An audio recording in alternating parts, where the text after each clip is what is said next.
Hey! Woo! Welcome back once again to the greatest series on the internet. Guaranteed. Facts. I speak only facts on this channel. This is going to be the fact stream. Everything that I say is going to be a true statement, guaranteed. Welcome back to the channel. This is going to be race 9 of the season, which means that this is the final race with these sponsors. After today, we are getting new sponsors guaranteed. So these guys have paid me not very much over. Well, actually, you know what? All things considered, they have paid me a lot of money over the course of this playthrough. We also have 3 more races until this chassis shop comes into existence, so that's good. Then I can finally get some better true people. Maybe. Maybe, just maybe. That would be pretty cool. And as you can see, we have some shit equipment at this moment. Well, that is okay because we are going to be doing this race on the shit equipment because there is no way I'm going to finish anywhere other than last on the track. But last on the track is not last in the running order because you can kill people in this race and make things work. So that's what we're going to do. We're probably going to attempt to murder some people today. If you missed the previous 2 races, you've missed something, as Michael Waltrip is back-to-back in victory lane. However, he is 6th place in points, 294 off the lead.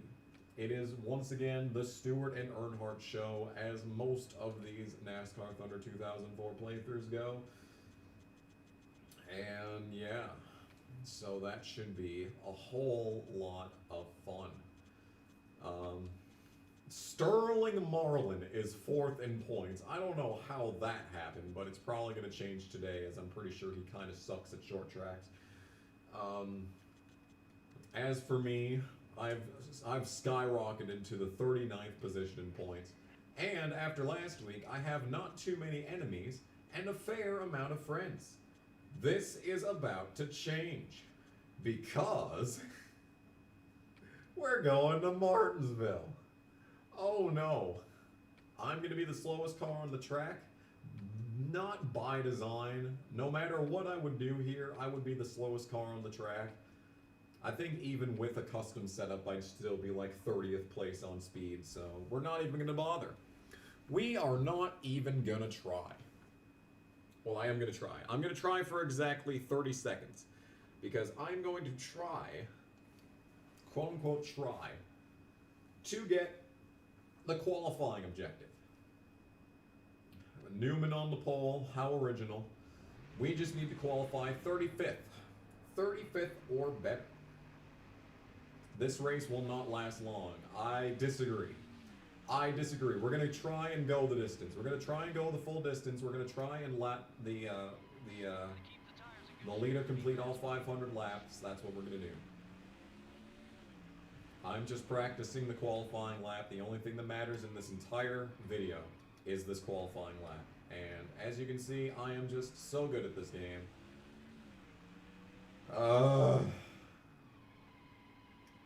See, this track's gonna suck, like, even when the car doesn't suck. Like, even when we get to, like, you know, 80 overall on the equipment, it's still going to be a miserable, just trudge of pure, unadulterated pain. That is what this is going to be. Could you not hit the fucking wall, maybe? So you want to get down under 60 miles an hour in the center of the corner, because then you can just power all the way off.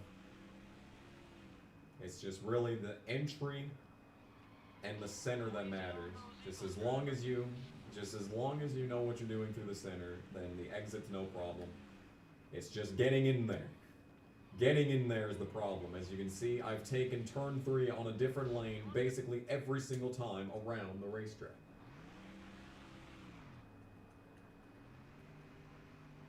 Ah, yes, I can see that the usual suspects are doing the usual suspect thing in chat. What a surprise that is. This is very surprising. Truly an unexpected turn of events.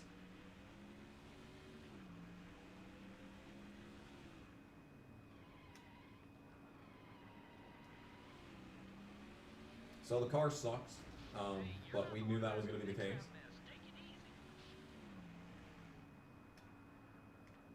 This was expected from the beginning.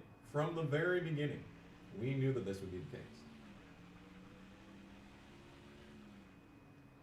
Oh my fucking god, dude. This is awful. You see, the only positive thing about this race is that it doesn't matter. Is that I don't have to try.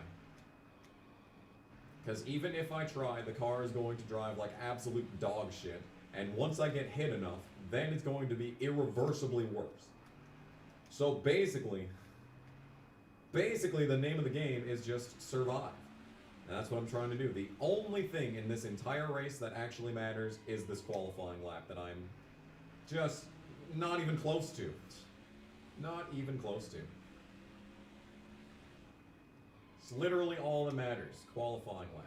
See, there we go. There we go. See, that's what I was trying to do the entire time. That's what I was attempting to accomplish the entire time throughout this practice so far. And then we're going to completely blow it in the final corner. Cool, whatever. Just do the qualifying, I don't care. Terry Labonte with the fastest lap at the moment. Truly a shocking turn of... Well, actually, that is shocking. Truly a shocking turn of events is supposed to be when things aren't shocking. When in fact, I said it on a time when it actually was shocking. How silly to me. Maybe I should go down even further on that. I'm going to go down even further on the tire pressure, I've decided. Alright, qualify. Qualify. Don't hold anything back.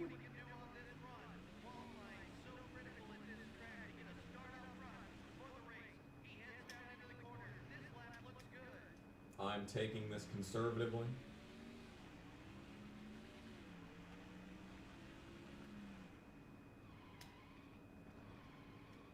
And sucking ass is what we're going to be doing today. Oh my lord. Oh my lord. Do I? I'm restarting it. Fuck it.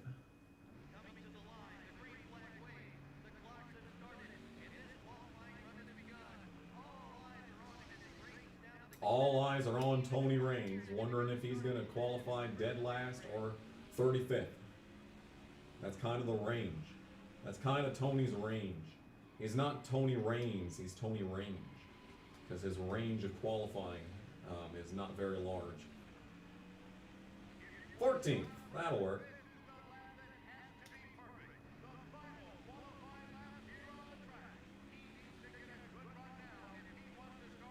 I don't think I can get any better than 14.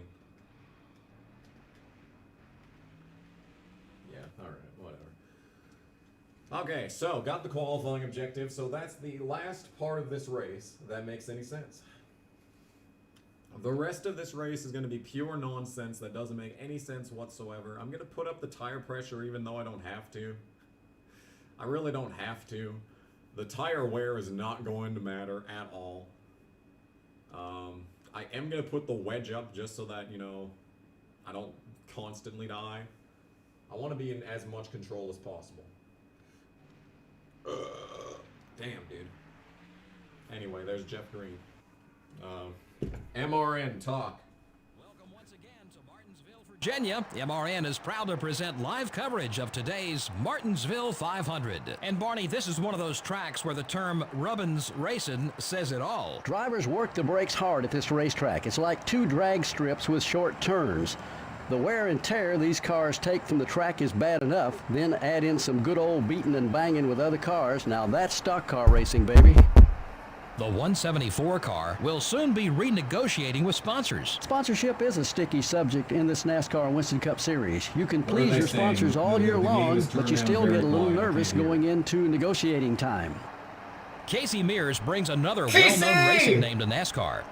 Well, he brings some talent of his own also, but having an uncle with Indy wins certainly doesn't hurt your chances of getting a ride. We're talking about Casey. This race is officially blessed. Yeah. What's flying? It's it's an F-15. Let's go. Let's go, dude. We got Casey at the stop. We got Casey at the start. This race is a blast.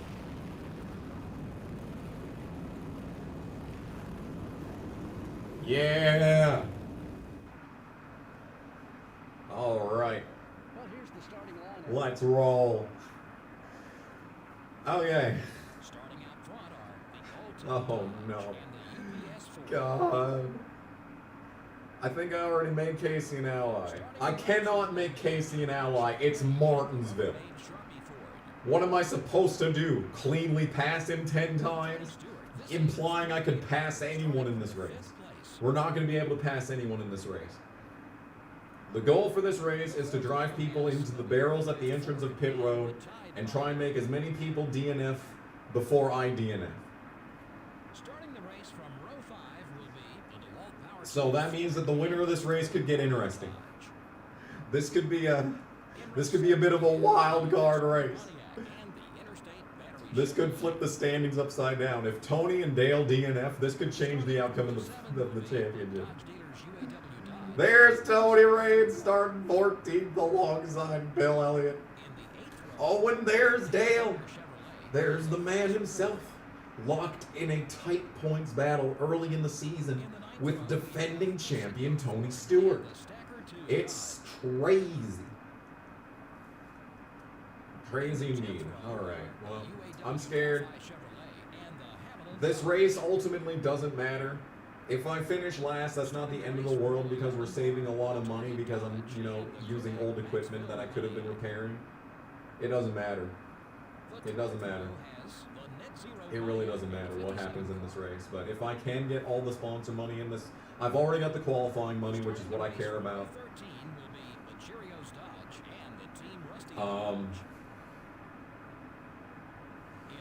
Yeah. So hopefully, I don't know. Just kind of my goal for this race is to not get rivals. Yeah. So let's get ready to do. In the 16th row are the Georgia Pacific Dodge and the Napa Auto Parts Chevrolet. Oh, there's Michael Waltrip. He starts 32nd, so his bid to get. Don't forget, Michael Waltrip is going for 3 wins in a row. And the Pennzoil Chevrolet. Do not forget about that. Starting the race from row 19 are the M&M's Ford and He the starts 32nd. He's got a ways to get up there, but I mean, I believe in him. I believe in Michael Waltrip. This is now Michael Waltrip believing in stream. I don't know.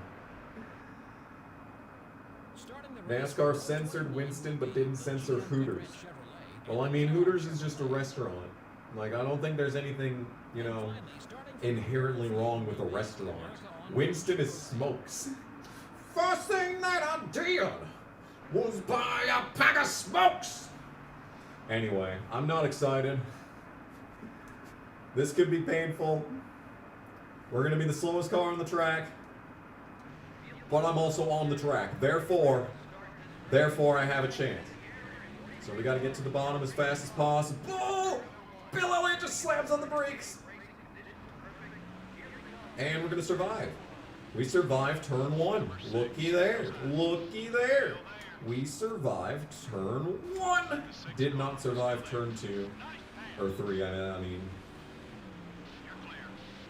Did not survive turn 3. I went into turn 3 just like Jerry. Jerry is in front of me, by the way, and we're already getting dumped. Dale, you're not helping. Oh, there's Kenny Wallace. He's one of my biggest friends on the track. I don't want to hit him.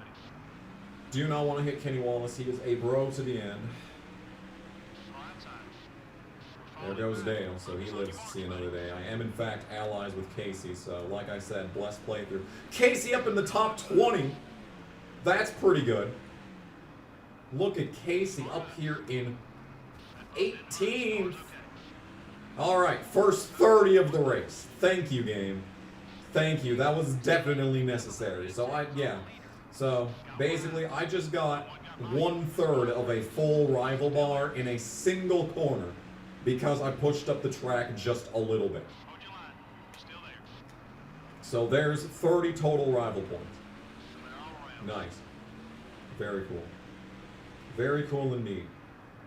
We need to get a rival points counter in the chat, just to keep a grand total of how many rival points I'm getting over the course of this event. Because good God, dude. Okay, there's some more. Okay, so that was a 60.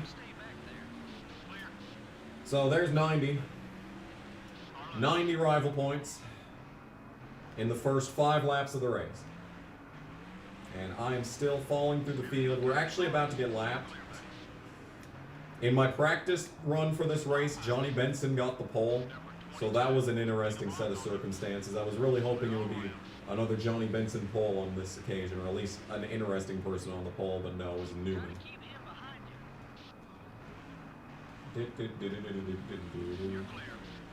Whole field of rivals by the end. That's the assumption, but the goal is to have no more rivals. I've already gained, say, 90 rival points in this event. Oh, the car sucks. You made your engine setup too slow. The game is the one that made the setup. I'm not the crew chief. Oh, well, there's Newman. He's right on Waltrip's ass. You can see Newman in the background there. So, well, alright. First caution of the day. And I'm a lap down. Cool. So I'm the only car a lap down. Or not, I'm not the only car a lap down, but it's not like it matters. It's not like it matters. I'm still the slowest car on the track, so no matter how many laps I'm going to be able to put these guys down, no matter how many, I'm still going to be the slowest car on the track. So eventually they're going to unlap themselves and get around me. Basically, eventually I'm going to be the last car on the track no matter what. 100 on the counter now, and 1 caution.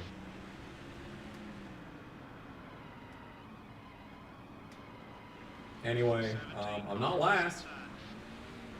I am, in fact, not last. Never mind, I'm last. I'm not the crew chief. The crew chief is the crew chief. The guy that you sign on the menu is the crew chief. You know, it'd be cool if that actually would affect your default setup. Is if you get a more, intelligent crew chief, then, you'll, Stop! Okay, so I'm pretty sure that was 10. So that's 110 on the rival points. If the default setup would actually get better, if you, pay for a better crew chief, I think that would be cool. Anyway, this sucks. This sucks. Crew chief is useless in this game. Yeah, there's literally no purpose for the crew chief. He does nothing. It's like it says that he trains the pit crew, but the pit crew is just as good as you pay for them. Could you not, car? I'm already having enough difficulty surviving without you helping out, car. Look at Casey go! Alright, I don't care. This race has become get Casey a top 10. That's the goal of this race, is to make sure that Casey never gets lapped and everyone else gets lapped, because Newman's already caught the rear end of the field. Time to send some people into the wall. I'm trying to goad them into running into the barrels. The barrels. I'm trying. See, I'm trying to get Jerry to do it, and that's the closest that I've gotten so far. Because if you can manipulate the AI to make them drive themselves into the pit, you don't actually have to push them. Because if you push them and they run into it, then it's almost always a guaranteed 60. But if you can goad them into doing it just by using the shittiness of the AI, and by the shittiness of the AI, I mean their tendency to be absolute fucking punk bitches. Because if you'll recall from a long time ago, on a planet far, far away, stop running into me. There's another 10, or 30 potentially. You'll remember a playthrough of this game where I play as Martin Truex Jr. And a certain something something happens at Pocono that is not the greatest thing in the world. Not one of my favorite memories of this game. I think Dale Jarrett's the leader. Oh god, that's a super chat. Yo! LeDuc! LeDuc, the absolute stud! I'm surprised that wasn't any rival points. 41 Canadian dollars for Casey. You absolute legend. Wow, that's cool. Oh my god, Jarrett just about wrecked himself. Merry Christmas, Casey Mears. Excuse me.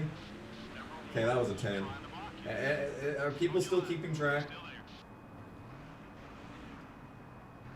Yeah, this is the Christmas special, by the way.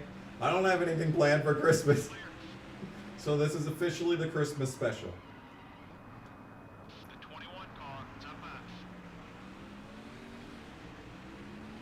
Have I played Need for Speed Speed Heat? I have not. I haven't played Need for Speed Heat either. I was thinking of playing it, but then I was like, you know, $60 for this game that's probably not even as good as Need for Speed 2015. Everyone hated Need for Speed 2015. Why? It was a good game. I enjoyed it. I had fun. Number 8 is still there. The 8 car is still there. All clear, buddy.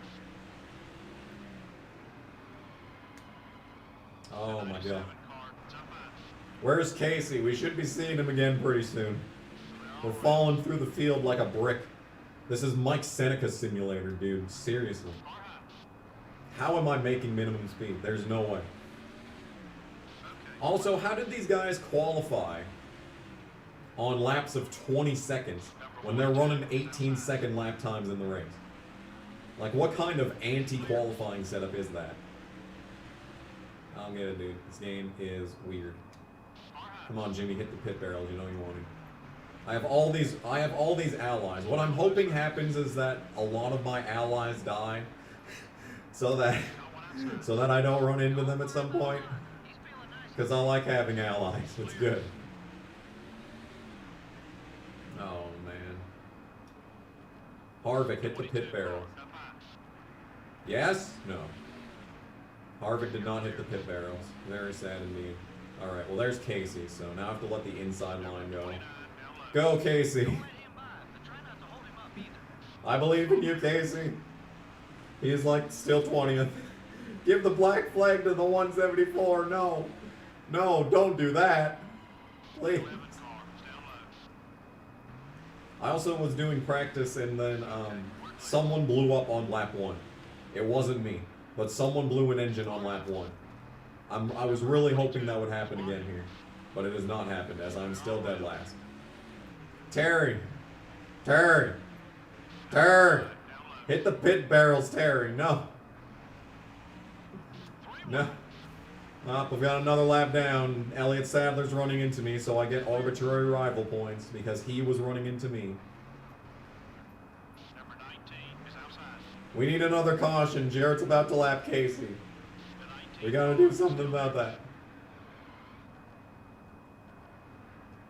I know the strategy is if you stop on the track, you know, they'll just accordion effect into the wreck and die, kind of like we did in the original run at Daytona in the original Tony Raines playthrough. But I don't want to do that because that's stupid. I want the AI to make the mistake themselves. Prove them for the artificial unintelligence that they really are.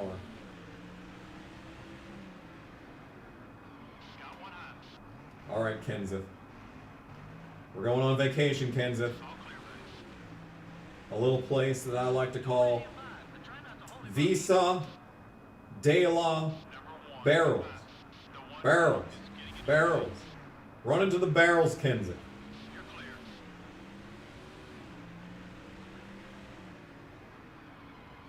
Oh, there's Dale Jr. again. He started pretty deep in the field, but now here he is ahead of Ryan Newman. Deep in the field, I say, as he started like behind me. Yeah, deep in the field is behind wherever I qualify.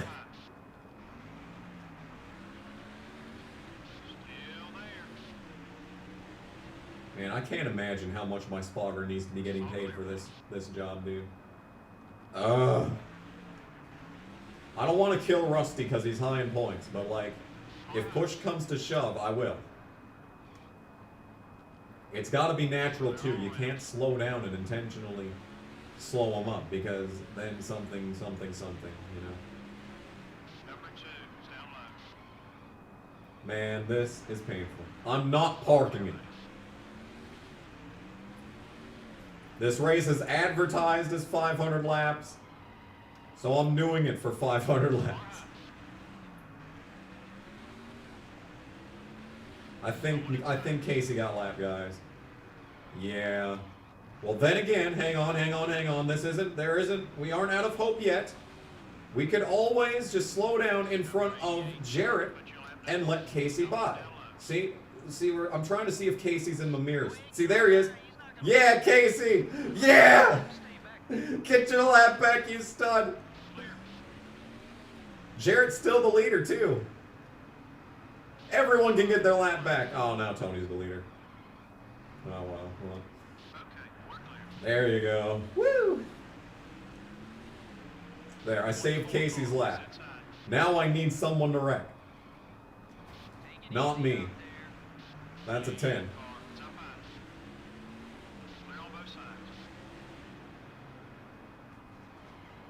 I saw What If was streaming today. Stop!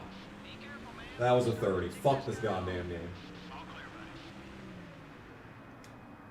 Hit the barrels!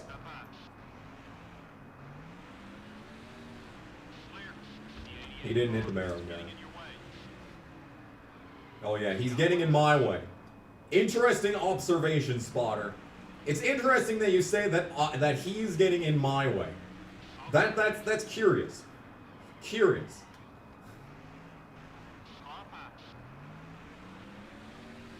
NASCAR's telling me to park it. NASCAR can fuck its own dick.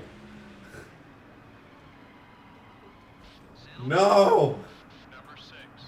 I don't think that was rival points. Hell yeah. Yeah, Mark. Yeah. You would be the one to hit the barrels, wouldn't you? Mark Martin in 2003 hitting the barrels be like.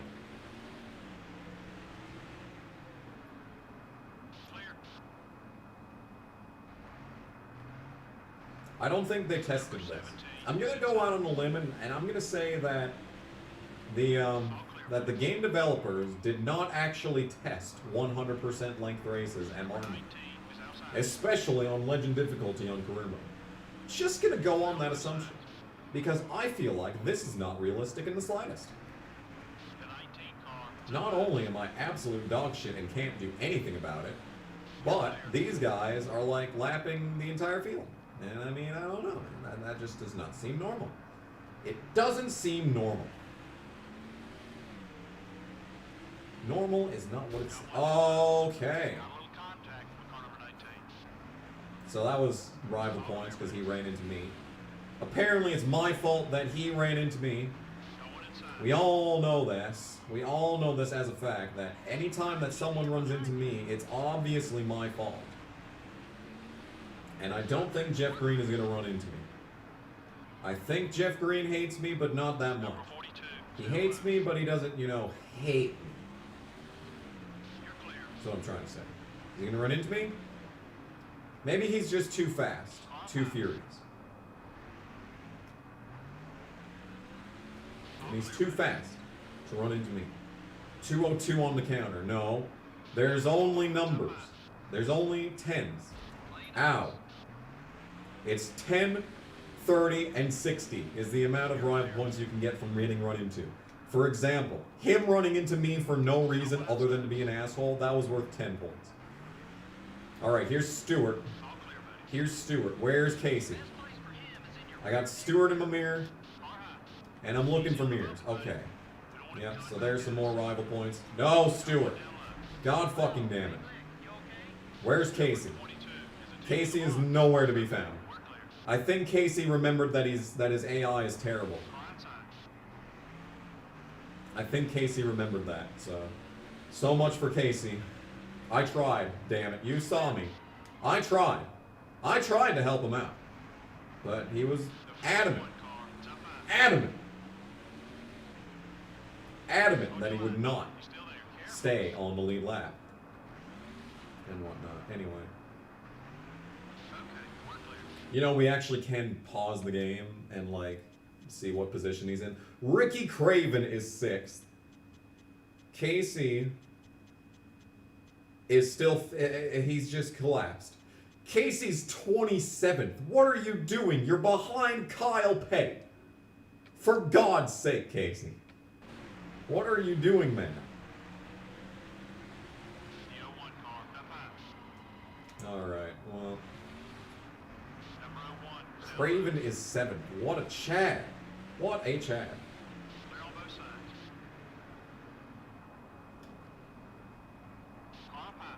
I had a season where Ricky Craven was challenging for the championship and then he just absolutely collapsed in the final couple of races. It was frustrating to say the least. It was natural too. I wasn't even helping him.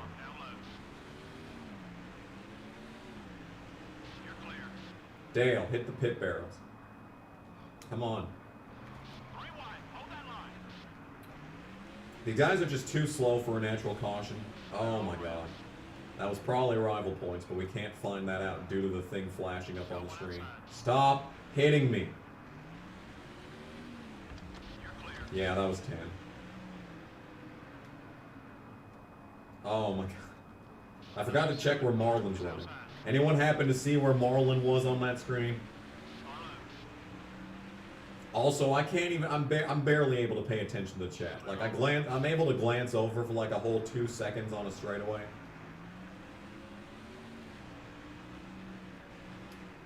Kurt. Got his ass. Oh, yeah. Oh, yeah. Oh, we got one. Oh, we got one. Don't hit me. All right. Well, that was a fun race. Good race. Boy, do we see a lot of different leaders in this one. We saw a lot of different leaders in this race, guys. That was quite entertaining. Lots of very strong race cars. The 174 car suffered some damage in this one and ultimately paid the price for it. Well, I say it over and over again. Take care of your car. It'll take care of you. Yeah, they took care of the car. Okay, so this is a pretty good rival screen for after Scott McNew. You're a bit late. You're a bit late, Scott McNew.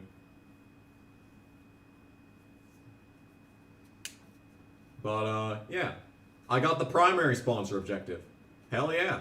Look at all this money. This is a positive outcome. We got a 5, though, so that's good.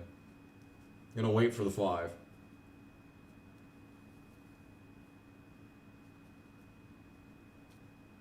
I don't know how much I lost from Steve. The maximum 60. Was he on the screen? Did it do the 5 or not? We're waiting in anticipation Over or under 250 laps completed without dying. I'm gonna go with under. That's my guess. And the winner is Brett Bodine. Finally back in victory lane. Brett Bodine has won again. Yes. Yes. Brett Bodine is back in victory lane. It's been 15 years. Let's go. Jack sprang forward with 40 laps left. In a photo finish with Jeremy Mayfield. Ward Borton 5th, Joe Nemechek 6th, Ken Schrader 7th, Mike Skinner 8th, Kevin LePage 9th, and Kyle Petty 10th. This is too good. Oh, Casey just missed out on the top 10, but he did get 8 laps led, so that's good. Yes, this is still not real. It took me exploding. Terry Labonte 13th. Kenny Wallace 15th, Michael Waltrip 16th. Oh, Mikey! Mikey's like the highest championship contender in the finishing order. He's gonna gain so many points! Mikey's back in the championship hunt. Dale Jarrett's didn't do good. Where's Stewart? Earnhardt 30th. Stewart 32nd. No, Ricky Craven loses out on a bunch of points. Greg Biffles laps down, dude. Oh. Yes, I'm going to do the next race. I'm going to do the next race. We're going to do the next race. I'm not going to update the title of the video because I don't know how to do that in Streamlabs OBS, but we are going to do the next race. Yes. We're keeping this. We're keeping Brett Bodine's second career win. Look at all this money! And I barely gained any rivals. Perfect. Wouldn't change a thing. Oh. Hell yeah, dude. Perfect race. And now we don't have sponsors. So just for proof, Brett Bodine the winner. And now the standings.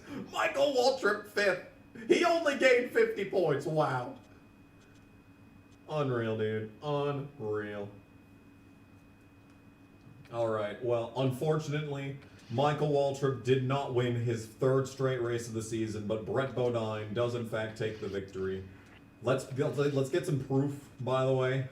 Brett Bodine, second career win, his first 1990. Almost 15 years later. His first top 5 since 1993. What a legend. And he only moves up to 29th in points as a result. Anyway, as far as driver respect is concerned, yeah, I don't have any logo rivals.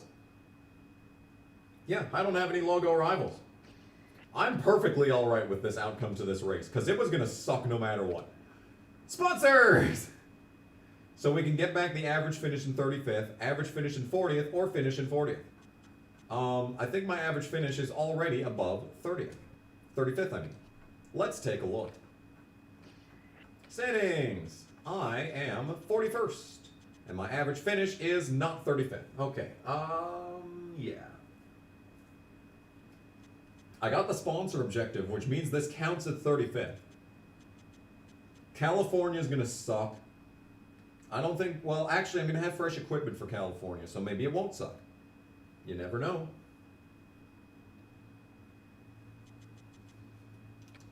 It's probably a risk to take that, but like, it's 11K per race, which is a lot. I could do average finish in 40th place, which would be barely any money, but like at this point in the game, you really don't need much money. You just need money, period. I think we can consistently finish 40th place in point, or in the races. As long as I don't die, because enough people should, you know, die in the race for that to happen. And I can easily do average start in 35th place. I'm already above that. That's easy. Easy care. Easy sponsor is easy care. Finish ahead of Romney Gordon, rank 40th at earnings, or still finishing ahead of Casey Mears. That's the most expensive one, so that means they believe in Casey, so I believe in Kmart. Kmart, Casey. That's why Kmart doesn't like Casey, because Casey spells his name with a C instead of a K. That's why Kmart hates him. It makes sense. It makes sense. Hello, Shane Love. Alright, we'll also get, okay, so let's get Windcraft, I guess, and Hillsboro's. Love me some, well, I don't drink coffee anymore, but I still love me some coffee. Anyway, let's repair this equipment. So I could overhaul it for literally no reason, or I could just pay $47,000 to repair. Brilliant. Now we'll pay, yeah, so I could either pay $103,000 to get literally no benefit, or just pay $45,000. You know? And the final one, we're gonna repair that for 2 races. Because 2 races from now is when the chassis shop comes through. Yay! Alright. Yeah. I'm alright with this. I'm gonna save this. I've actually decided I'm gonna save this. Rain 75. Woo! We're saving the game. Well, we're saving the game. Yeah, we're saving the game. Do not remove the memory card, cause we're saving the game. Saving the game. Alright. And now we're going on to the next race. California! Would you ever consider a Twisted Metal series retrospective review like you did for Gran Turismo games in the future? Yes, I absolutely would. There's this dude that's making a bunch of Twisted Metal videos lately called Tactical Bacon Productions. Man's a legend. He has some fantastic Twisted Metal videos. I recommend all of them. Anyway, I have no... Sterling Marlin on the pole as championship hopes continue. I have no idea what the setup wants to be at this track. So, and I have no idea how far to drive it in turn one, so we're gonna do some practice laps. Yeah, dude. Tactically DNFing. Tactically DNFing in order to progress this series. And I'm still gaining the sponsor money. That's the best part, is I'm still gaining the sponsor money despite dying in every single race. It's a racket. This is why start and parks work. The start and park economy is thriving. Alright, how far can I drive into this corner? Pretty far. As it turns out, pretty far. I did not lift. I am WFO. That's a song by Static X. Anyway, how's the chat doing today? We're practicing in California. I know the title says Martinsville, but, you know, scroll back in the stream a little bit and you'll see what happened. We are now in California. California. Yeah, the chat died. Now no one likes California. California, boring track. They came for Martinsville. Can I do a career mode on Vert MX versus ATV Unleashed? No, I hate that game. Watch the co-op that I did with JC. That was a very expensive co-op. It cost a lot of money to make it happen.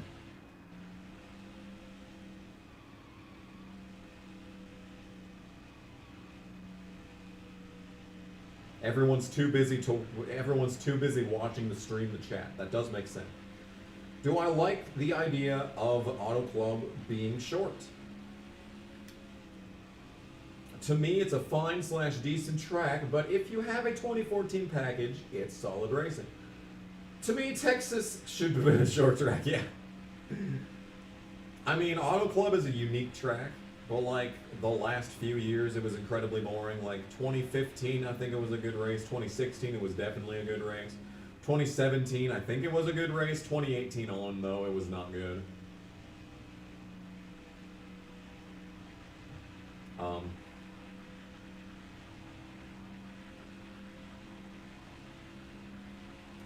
Yeah. But, you know, more short tracks is always good. But you see, the problem is that the cars are stupid. So, you know, I have no idea how these cars that are designed to be wide open at 1.5-mile tracks at all times are going to perform at short tracks. I'm worried we're going to see like 2015 Bristol type races where it's clean fucking air making the difference.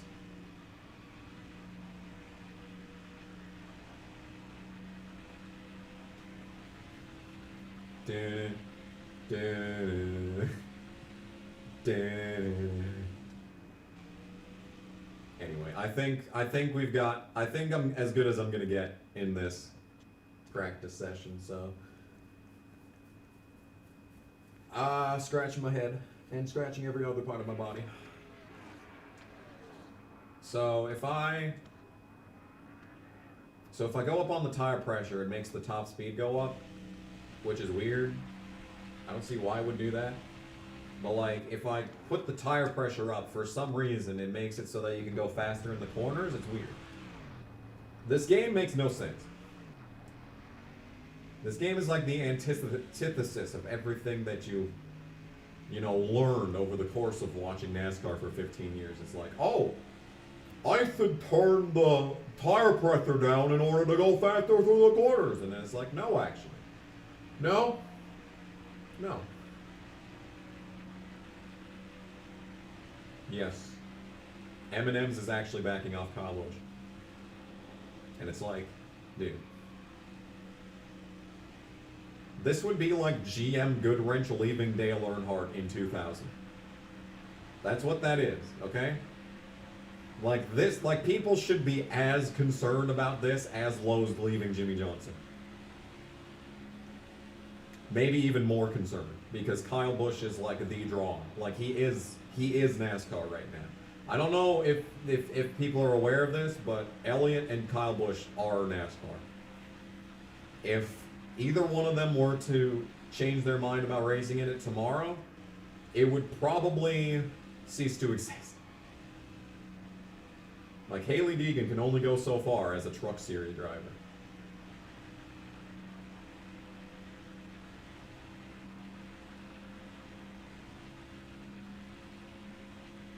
Yeah, DuPont leaving Gordon. That's the exact example that I used on Discord. Is that DuPont leaving Jeff Gordon in 2004.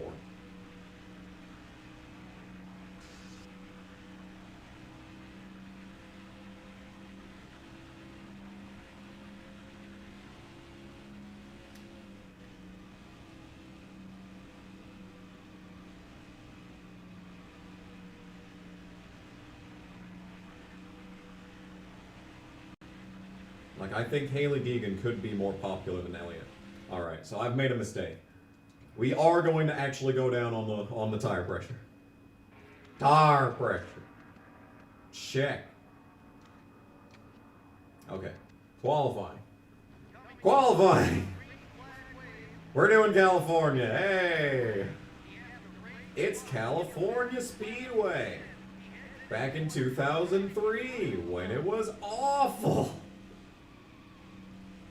Yeah. Yeah, this track was never really good, was it? For a long time. Long time. It sucked. And then it was not so terrible, but then it was bad again. And then we never went there again because of the play. Yeah. I still doubt that we'll ever race at this track again. I'm surprised they went to Sonoma. I'll be honest. I am honestly shocked that they went to Sonoma. Should I restart? Oh, Lord have mercy. Just go for it. Dead last. Dead last. We'll hope that it's not dead last by the time I come back around again. Oh no. Oh no. Oh no. Yeah. I don't think I'm getting the qualifying. Well, actually, yeah, no, the qualifying objective was, yeah, it's the average start. So this is literally just to keep the average start up. Which I'm doing a terrible job of.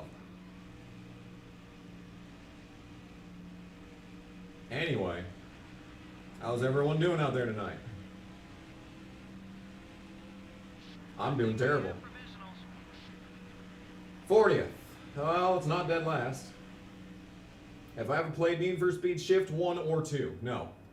No, I have not. Neither. Nor neither, I guess, is the actual pronunciation of that. Anyway, race 2 of the stream. Let's go.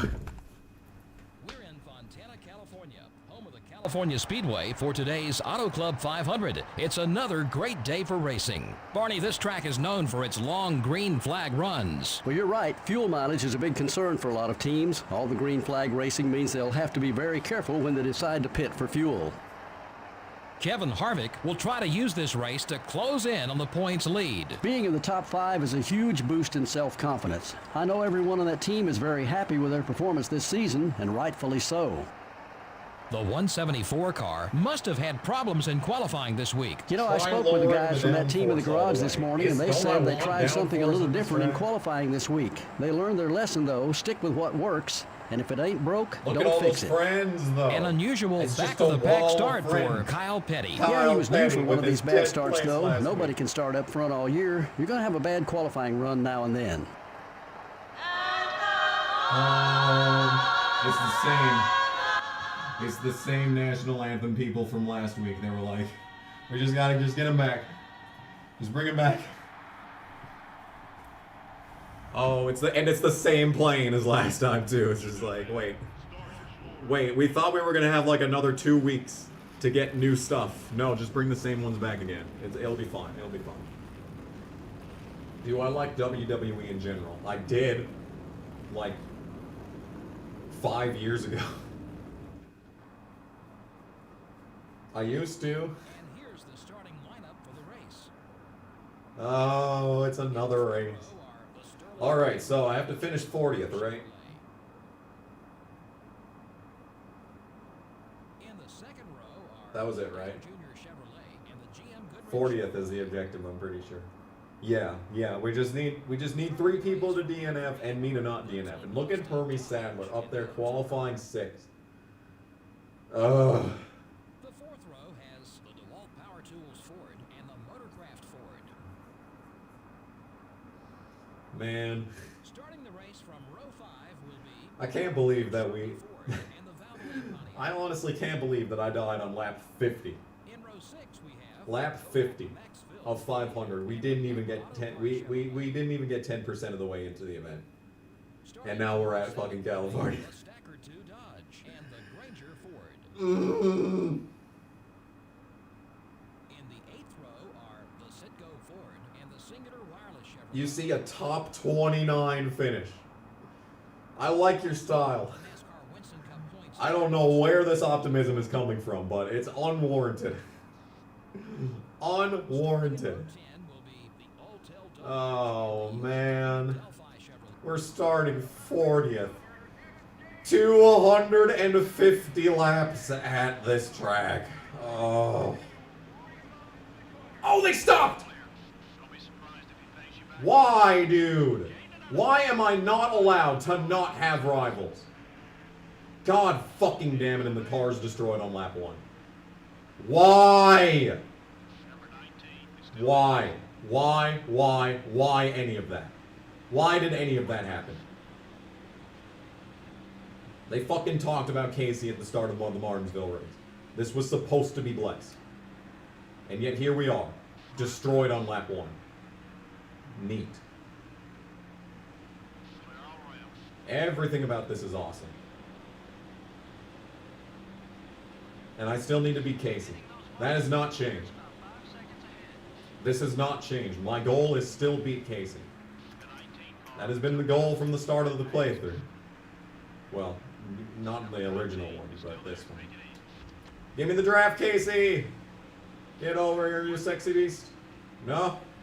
The 32 And here's Ricky Craven after running 7th in Martinsville. Can't do shit at California, though. He left all of his horsepower sitting in the Martinsville infield. He traded his horsepower for a hot dog.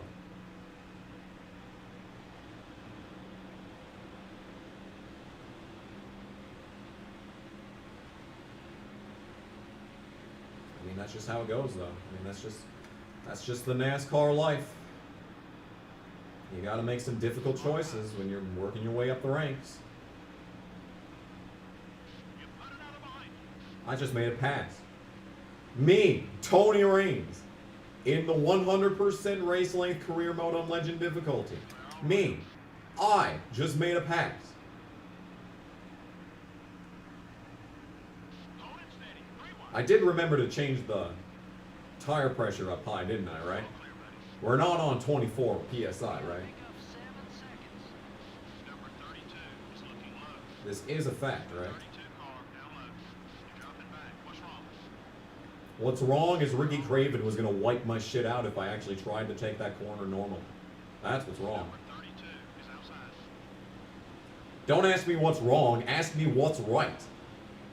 I could give you a novel on things that are wrong. Brett Bodine just won at Martinsville. And there he is up there, battling for 29th, and he's my ally, my friend, Brett Bodine. Tony Raines visited him in Victory Lane at Martinsville after dying on lap 50. That was the conspiracy. That was the conspiracy. Small pie. Alright, so as it turns out, I could have gone a lot faster through this corner.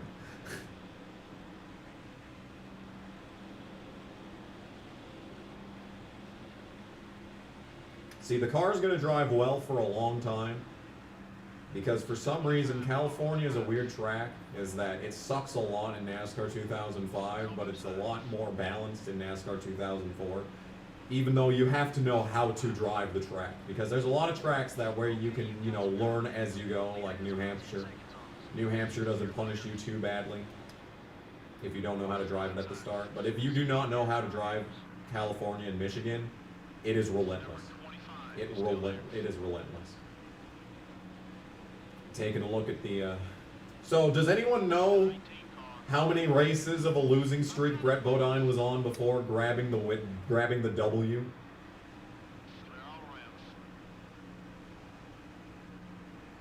Isn't North Wilkesboro also in Virginia?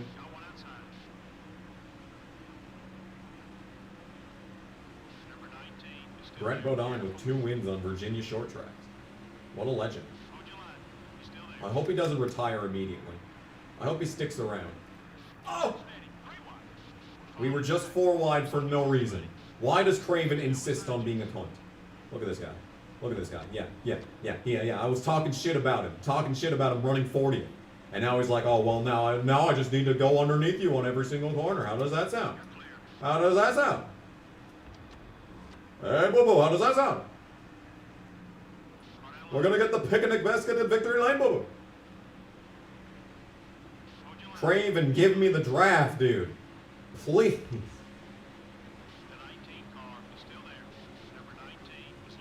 There we go. Get railed, Mayfield. Get railed. Oh my God, stop sending novels in the chat. I cannot read all this. Hey, the man said 29th. Now I'm in 28th. I'm starting to believe that this man has more prescience than I do. Could you not do that, actually? Could you do something other than that? Like not being on my inside for no reason.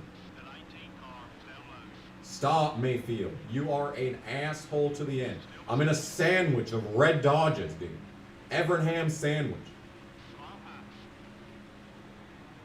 God, dude, this is just like Ray Evernham's spring vacation in 2006. Mayfield on the bottom. Tony Raines in the middle.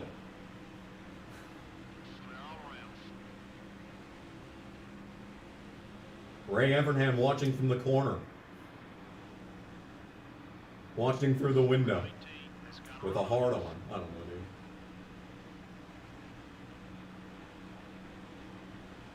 '40th is where I need to finish.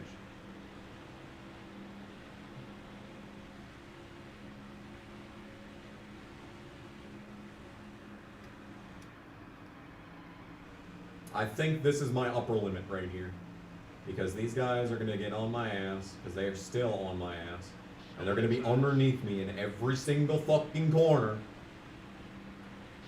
Because apparently that's required, being on my inside at any given moment. Not just any given moment, but all given moments. Give any moment, and they will be on my inside. In the way. Slower than shit, see? See, they can't even just be fast, no. They can't even just be fast so I can draft with them, no. They get in front of me and just slam on the brakes. Oh, look, he's underneath me. Again. Again.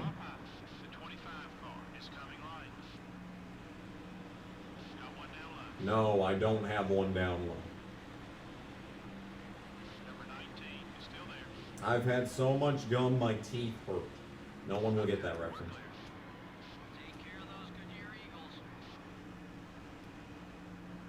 I've started recording my tapes, dude. Oh! DNF. Who DNF'd? Mikey, no! No! The championship. Oh, it's in shambles. No! Mikey's gonna finish last, dude. After 2 straight wins and climbing the standings. And now he's out. Oh, it's tragic.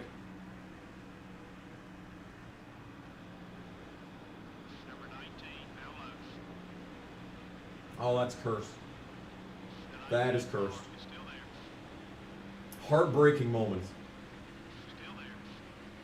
images. Someone should send that to like the NASCAR images before depressing moments Twitter account. I'm sure it exists. I guarantee it exists. Number 25 has got a run on you. Yeah, EA balancing the universe. That's exactly what happens, by the way. If the game ever notices that someone is doing too good in the standings, it will make them qualify awful, make them run awful, and a lot of times make them blow up. Because when I was trying to get Casey to 7 championships, he fucking... If anyone would blow up in a race, it would be him. No one else would ever blow up. So I just have to fucking restart the race and hope that they don't blow him up twice in a row. So that's literally what's happening here, is the game is trying to balance out the nonsense. See, like, the game actively attempts to be normal, but then it does things where when you blow up in a race, Brett Bodine wins. So it's like, is it really doing its best? Is it really doing its best to try and uncurse the universe? Uncurse the universe. That sounds like it would make an amazing Viking metal band or album title. Uncurse the universe.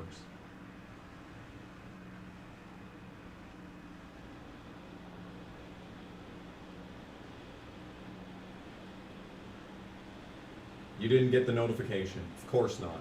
Why would YouTube send notifications to my videos? No, you need to see videos from a week ago that you already saw the day it came out. Yes, that's what YouTube needs to send notifications for.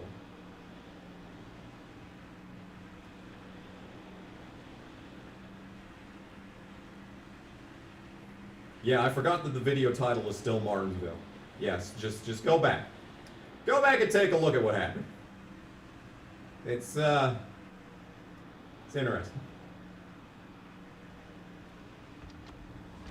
Kenny, my man. We can draft some more. I can actually draft at this track. See? We're not going to gain any ally points, though, because the ally and rival system in this game is literal ass. It's not even allies and rivals. It's assholes and beep. The former sentence was just censored by the 2022 politically correct censors. Please be sure to send us a message if you've been offended by anything innocuous in the past 24 hours. We are the censors. We are the censors. We are the censors. And we make you think you're okay when society is in decay.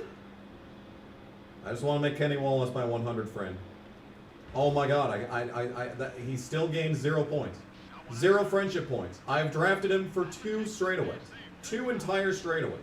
And still 0 friendship points.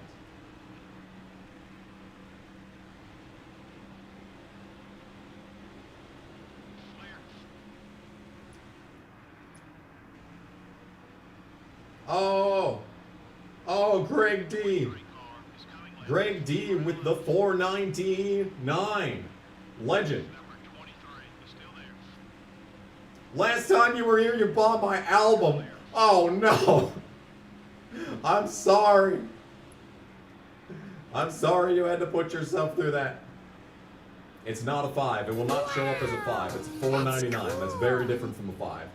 See? Yo, you know last time I was here, I bought your album, listen to it. It's a banger. Thank you for the super chat. I appreciate it. I'm still making music, don't worry. I've written a bunch of songs, I've got a lot of ideas, I just never bother doing them because I'm lazy. I've kind of got the outline for another album. It's not going to be anything like the first one, if it ever happens. Jeff Green, you... Why, Jeff? Must you be like this? Okay, fine. Fine, we'll be friends. Is this what you want, Jeff? Is this what you want? Friends? No? Clearly not, because you're not gaining me any points. The entire backstretch I have drafted with Jeff Green. And it did nothing. Absolutely nothing to give me friendship points. That makes sense. Oh, look, it's Craven. Again. I saw What If in the chat. I'm sorry, I didn't mention that. I'm sorry.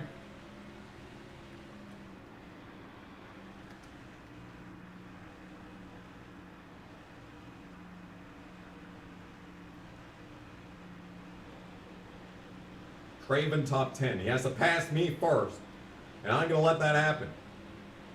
I ain't. I was thinking of making a video where I explain all of my in-jokes and references. Because I always say, let's go. Let's go. And I always say, oh, okay, Piglet.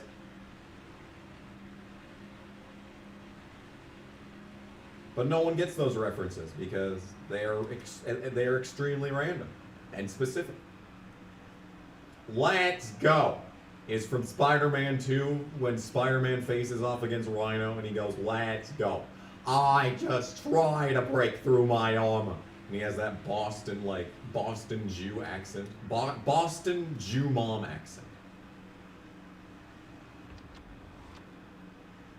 I don't know. And then OK Piglet is from Too Smart for Strangers. I always put that clip into the videos now because no one gets that reference. And I say it a whole lot. And there's a whole lot of other references. Oh, turn, turn, turn, turn, turn! It's already lap 23, dude.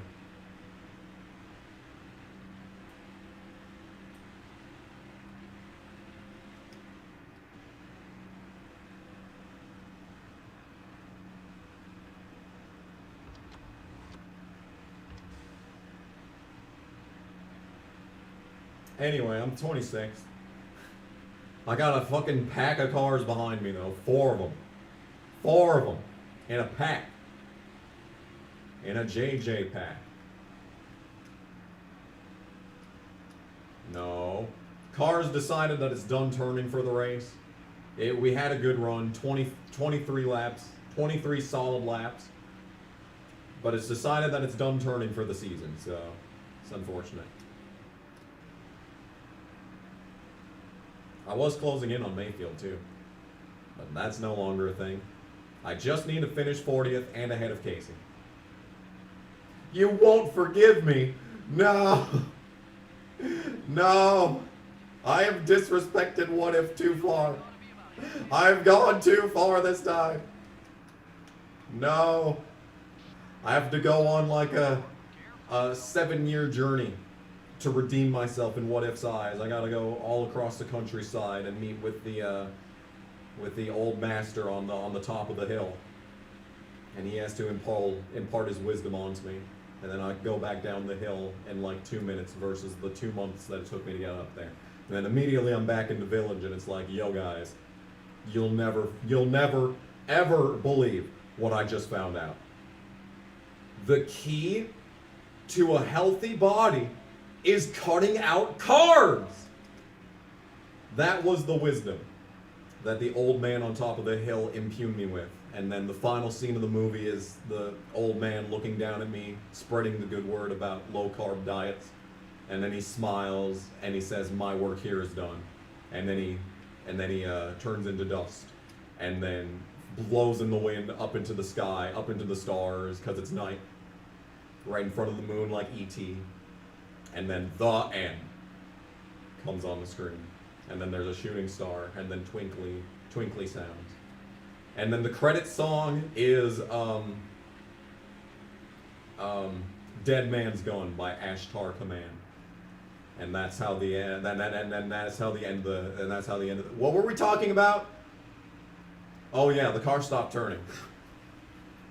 Yeah, the car's not turning very well anymore. I'm keeping ahead of Craven, which is surprising. I would imagine that these guys would be closing in on me a lot faster, but I'm not closing in on Mayfield, so I'm not getting the benefit of a draft.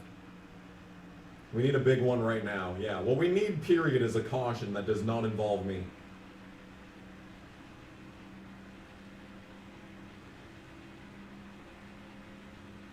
Okay, maybe not. Maybe I am closing in on Mayfield. I don't know, dude. It's close. It's weird. The polygons in this game are weird because, like, the shapes get less and less, you know, cohesive the further out they get. So it's like, it just becomes a mash of pixels. It just becomes a complete, you know, chop suey of nonsense.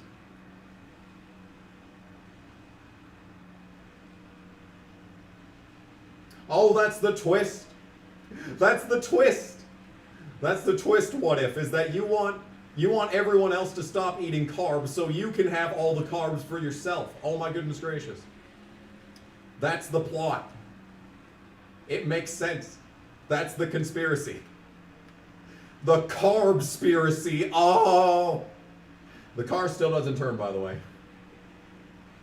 Do I know about a band named Adema? Aderna? I don't know. Probably not. I can't pronounce it, so I doubt it. Oh, Dale Jr.'s the leader. All the points. All the point situation is not improving for Tony Stewart.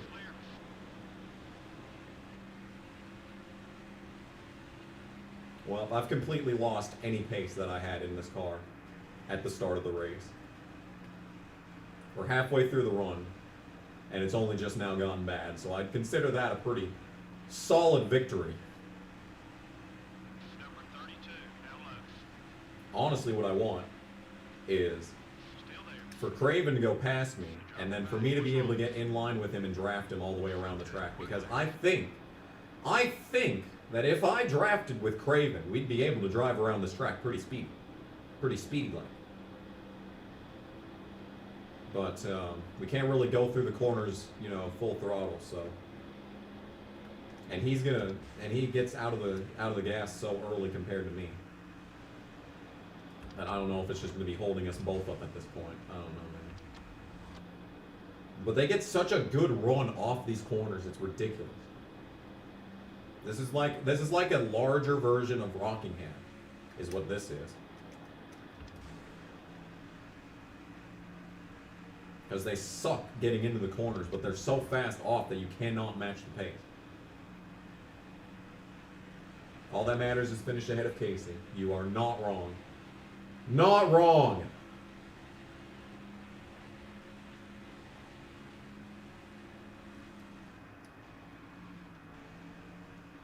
And, well, if I finish ahead of Casey and 2 cars DNF, then that is a guaranteed 40th place finish. So we just need 1 more car to DNF.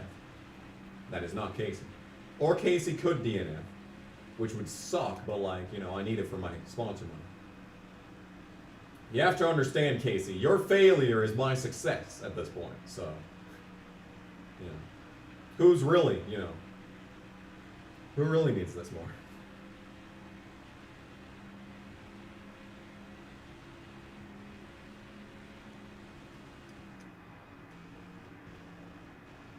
Oh, Jarrett. Jarrett. Oh, Tony's up here, though. Tony could get back up there and challenge Dale for the win. Man, it's the big 3. Dale Jr., Dale Jarrett, and Tony Stewart. What a time to be alive.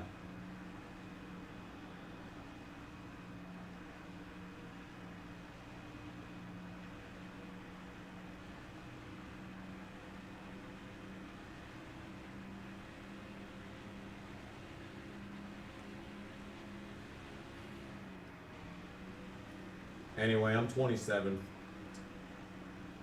Just took this corner really well, but I'm probably going to hit the wall anyway. Nope, kept it off. Look at me. Look at me, I'm a good racing. Nope, hit the wall anyway. Didn't show up on the thing, but I did hit the wall. Turn, damn it. Oh my god, dude. Wow, you have 1 good corner and then the car decides, oh, you thought that was good? Oh, that wasn't good enough for you? Oh, okay. Guess I'll just slide directly into the outside wall. Yeah, this is quite the opposite of Martinsville. Yeah, at Martinsville we were awful. There was absolutely no pace. It was terrible to drive, and everyone hated me. Well, now in this universe, you know, everyone still hates me, but like that's every universe. There is no universe where Kamikaze Games is a beloved YouTube channel.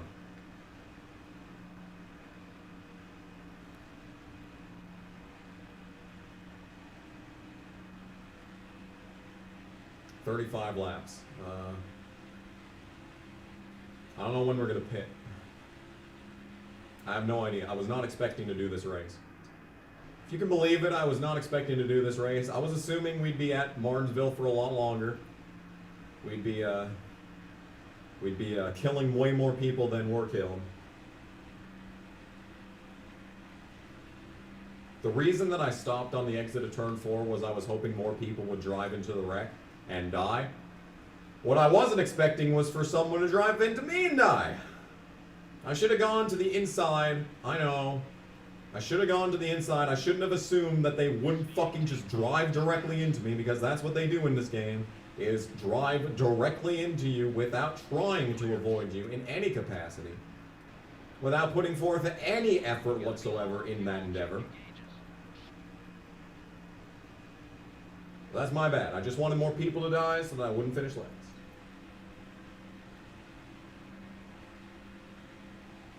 Everyone on the planet except for the Teletubbies is out to ruin KG's existence. I mean, I don't know, man.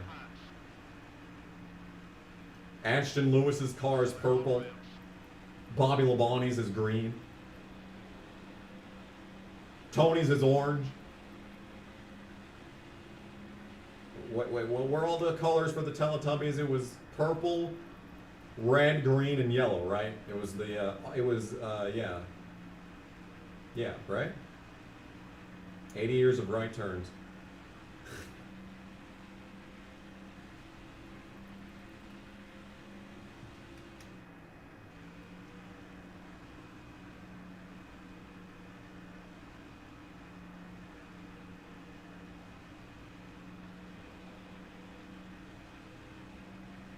Oh, the sun was yellow, that's right.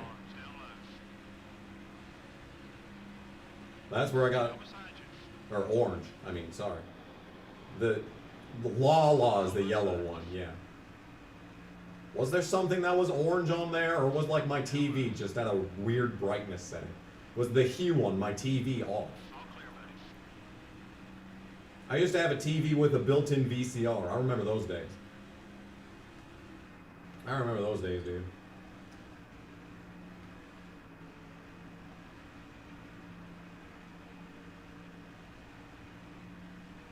I had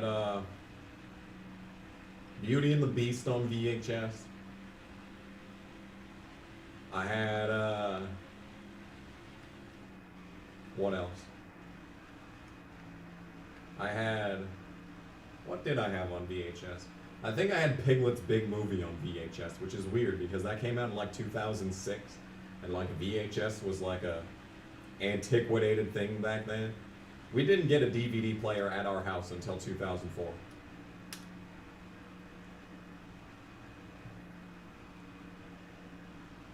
So I had a shit ton of shit on VHS. And I never rewound the videos, I'm sorry. I'd never rewind because it was boring. Like, I already watched the damn movie. Like, I've already gotten everything out of the experience that I wanted. Why would I continue by, you know, doing this? Rewinding is a problem for future me to deal with, okay? See, I did not have Tigger movie on VHS. We had to rent that shit. We rented that shit, like, 17 times. There was a grocery store that allowed us to do video rentals. That was a fucking experience. The video rental place, the main one, was attached to a liquor store. And I never got to go into the liquor store section except for one day when I said that I needed to go to the bathroom. So they were like, okay, just go through there. Just don't look at any of the alcohol. Don't get enticed. Don't get enticed. And I went in the bathroom, and the light switch holder, the light switch frame was a guy flashing. So, like, the light switch was his dick. The actual flip itself and the light switch frame was a guy flashing in a trench coat. I didn't get it back then, but thinking back now, that's hilarious. I want one of those. I want one of those for my house.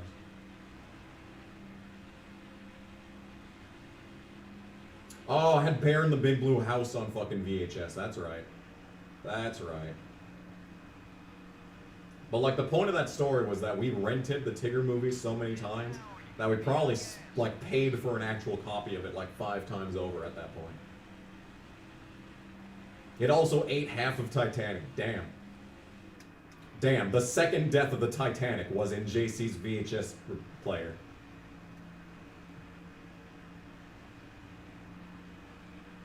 That's incredible.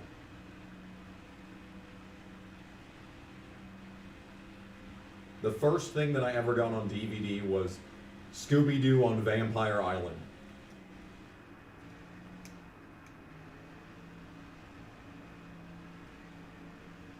That was the first ever DVD that I owned. What's the most recent DVD that I've ever gotten? I think like it was either the Adventures of Sonic the Hedgehog's DVD, which I've never even opened, or like the complete Fast and Furious 1 to 6 collection. Mark, why aren't you leading? Damn it. Still there. What are you doing, my man? What are you doing? All clear, buddy. What are you doing up there?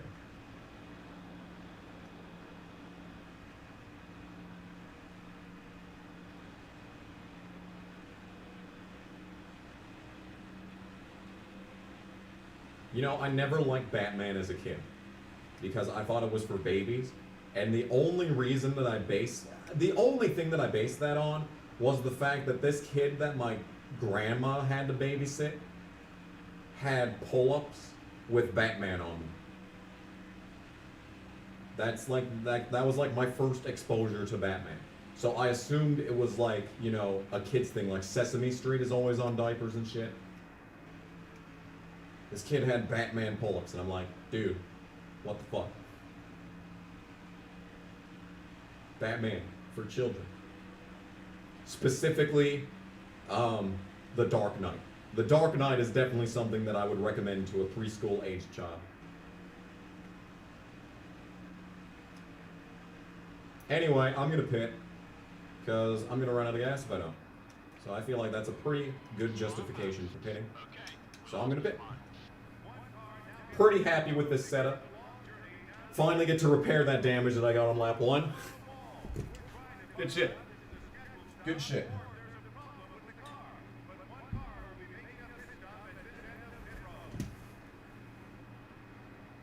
Hey, Winnie the Pooh is great.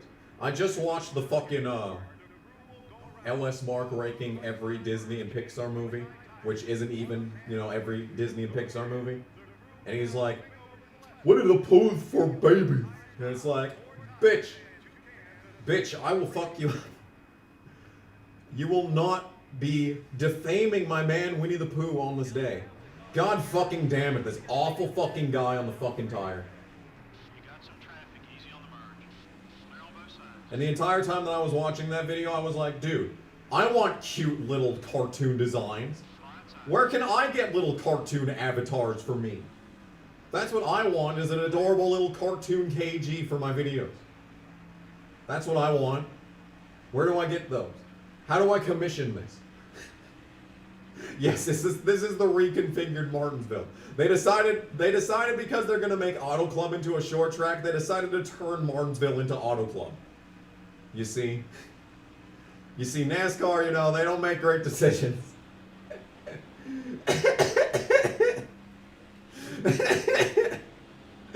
Oh, Mikey's in last. Sad day. Sad day, Mikey. Mikey in last. I'm still very torn up about this fact. Yes, Winnie the Pooh is the greatest character ever designed. I talk about this in the LA Rush playthrough if you want something to look forward to.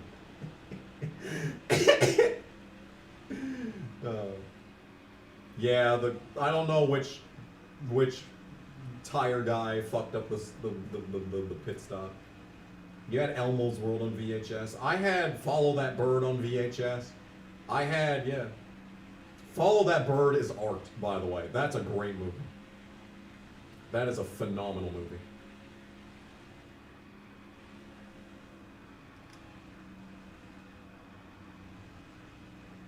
NASCAR and their BS, right?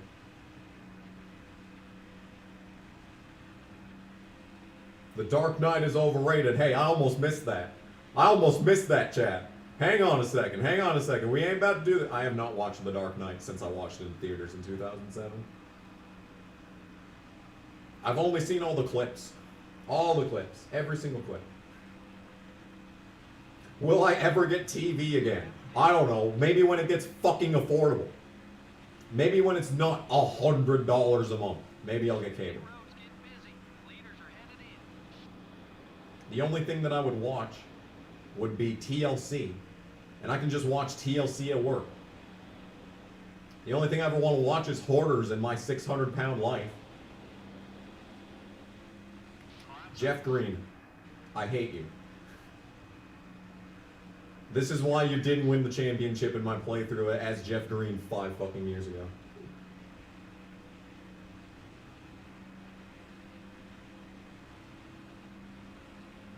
Why would Tails be cursing me out? What have I done to defy my husband? Why TLC? Because everything on TLC is art. Except for that fucking show about pimples.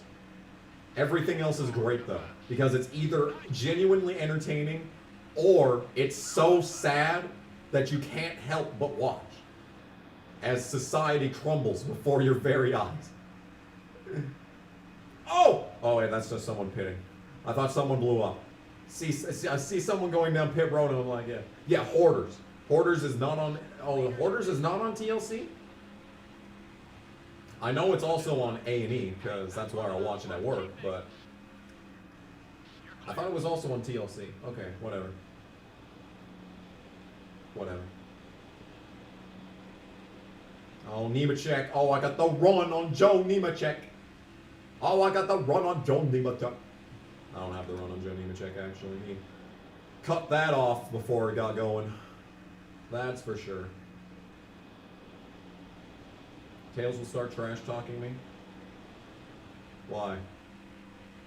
Because he's a fan of Jeff Gordon. Did you ever watch Eric's old NASCAR parody series, which is brilliant, by the way. It's great.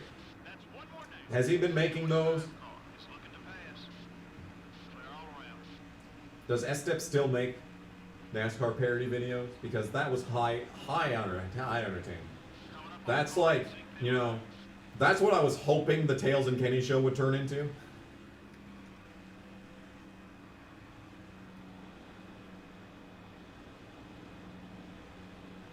He does not. That's disappointing.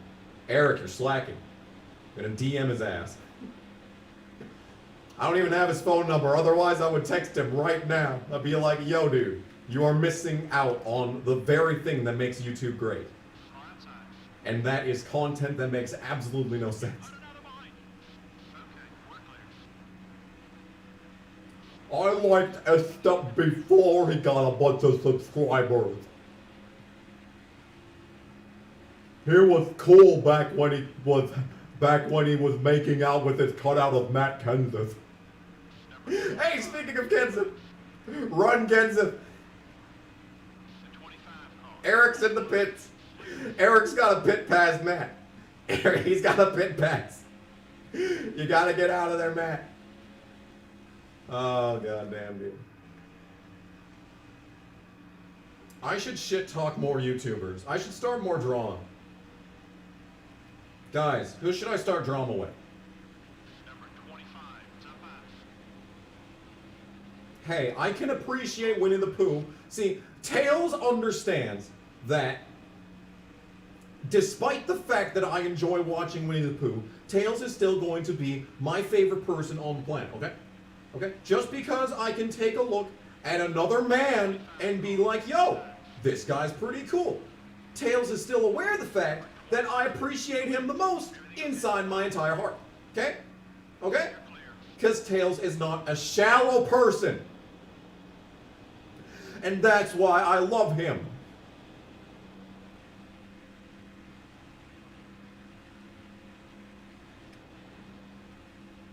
Your last time playing online was with someone that died. Holy shit. Someone that I know just died. Damn, dude. Someone I knew just died. Someone I work with just died.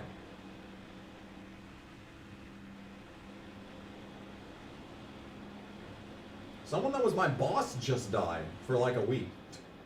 Like a whole month. She was overworked. Over fucking worked. Probably still was overworked, all things considered.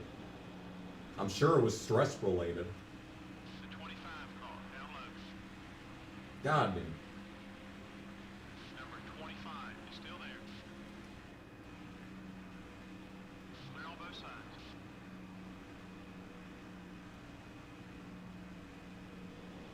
It really wasn't, you know, someone I was close with, but someone that I really liked was the mother of one of his kids. So, yeah.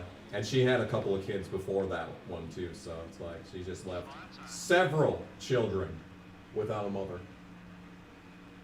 The 25 car is still there. Okay, don't think about this too hard, but I'm gonna take my pants off.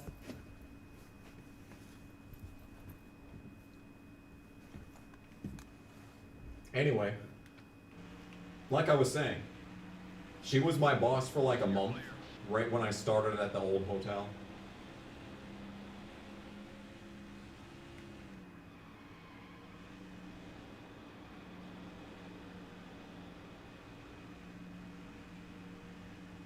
Yeah.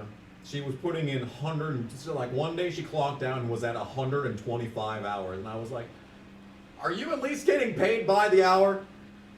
It's like, I mean, your check's gonna be fat if you're getting paid by the hour, but if you know they got you on salary like they get most of them, it's like.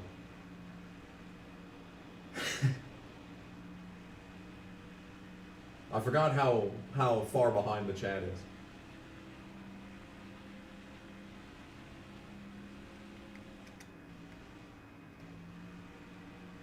You remind me of John Bennett from Ted. Dude, I love Ted. Ted 1 and Ted 2. Those were good movies. Those were good movies. I am willing to put, like, a sentence on the internet about that. I'm willing to say that those were good movies. I don't get the hate. I know it's just Family Guy, but live action with a teddy bear. But, like, come on. At least it was the good parts of Family Guy.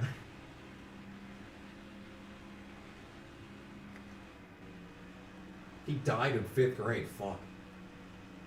No one died, and like none of the children in my life when I was a child died. None of the people in my life really. The only person that died that I was really close to, like all the way until I was 18, was my great-grandma. She lived to 84? She died right before her birthday, which was tragic. We got her favorite chocolates for her birthday and never got to give it to her because she died before her birthday. Extremely tragic. She was buried on her birthday. That was tragic. Many tragic things are being discussed in the chat right now.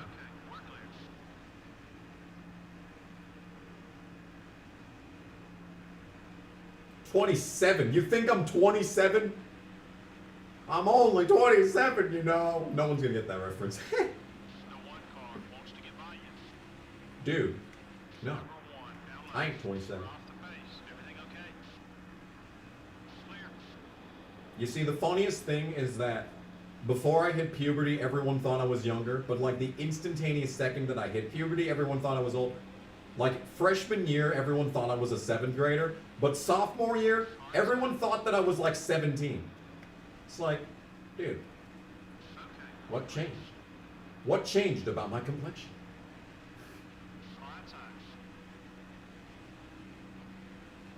Damn, dude.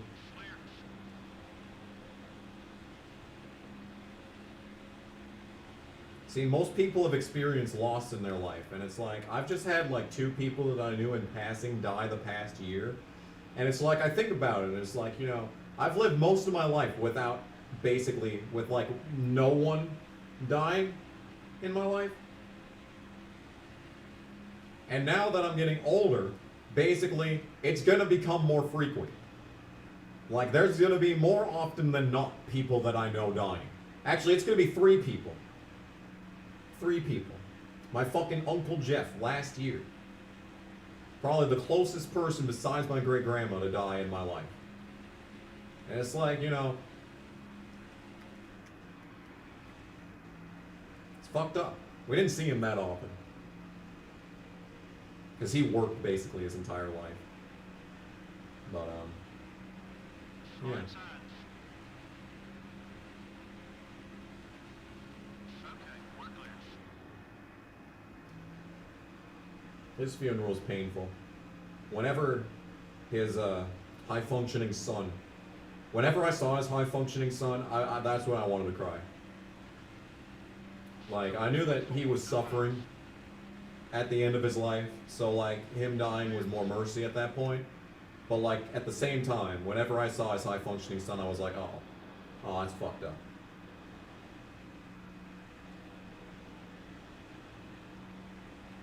Very painful indeed.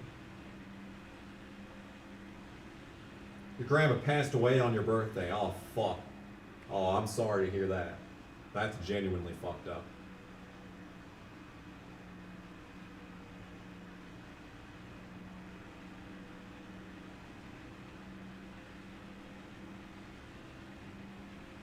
You once broke a TV to grab something on your birthday last year.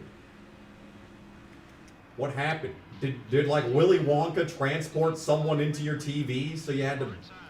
crack it open, get him out? What were you doing? What were you doing? What exactly compelled you to break your TV? Clear all around. Oh man. Oh man. Car's starting to suck. I'm not enjoying this. Jeff Green and Joni Machek got around me, but hey, at least Kenny Wallace is next. At least I'll have a friend. You got a friend in me. You got a friend in me. There's still only been one DNF so far. God dang. God dang. I think this is officially the 1/4 mark of the race, though, right here. Because it would be what, 124, 67 laps from now, which is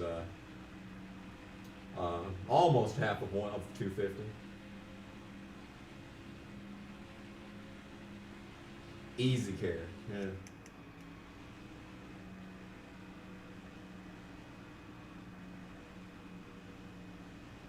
I'm easy like Sunday morning, oh yeah. I was trying to make a joke out of easy care, and that's the best thing I could come up with.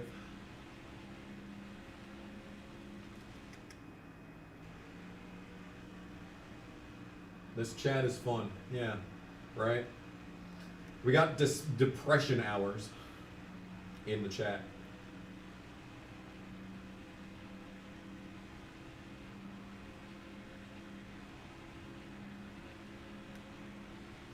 I got some good news.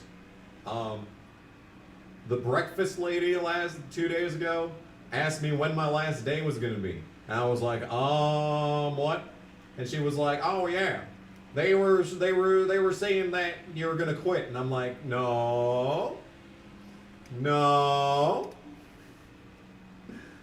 Nope. I didn't. I didn't. Car is outside. Interesting. Wonder who's spreading that rumor. Yeah, work is getting weird. I think people are getting a little stir crazy because we're changing shit.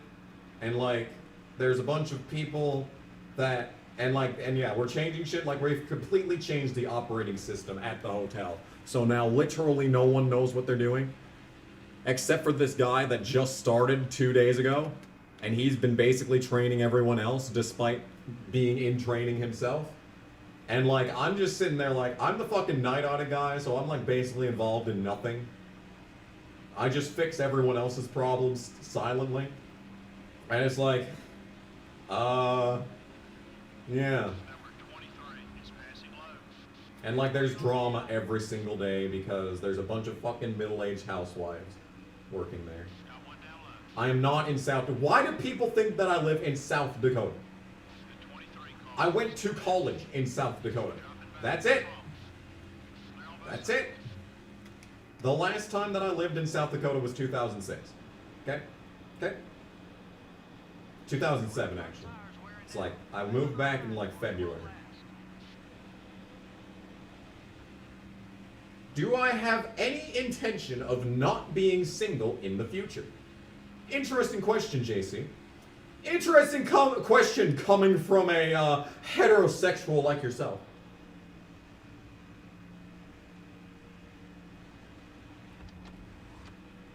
Kenny Wallace. No, I live in North Dakota. Oh, there's football on tonight. Shit, that's where everyone went. No one wants to be involved in the chat. Because they're too busy watching football. Should I be playing football? Should I rename this stream to playing NASCAR while talking about football? Favorite moment with Thrash Maniac 99. Fucking going to goddamn Guadalajara's. The best restaurant in South Dakota. Dude. This is an open invitation. This is an open invitation to everyone in the chat. If you ever go to South Dakota, go to Guadalajara's in Spearfish. It is, if you like Mexican food, it's the place to go. Okay? Okay? It is the best Mexican restaurant that I've ever been to in my life. Granted, I live in North Dakota. There's not a lot of Mexicans up here. Well, actually, there are a lot of Mexicans up here. Funny enough. The strange thing is, you'd think that you'd be worried about the Canadian border up here, when in fact, no. No, there's a lot of Mexicans here.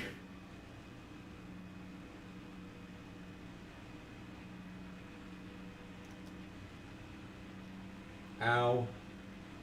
My finger's starting to hurt.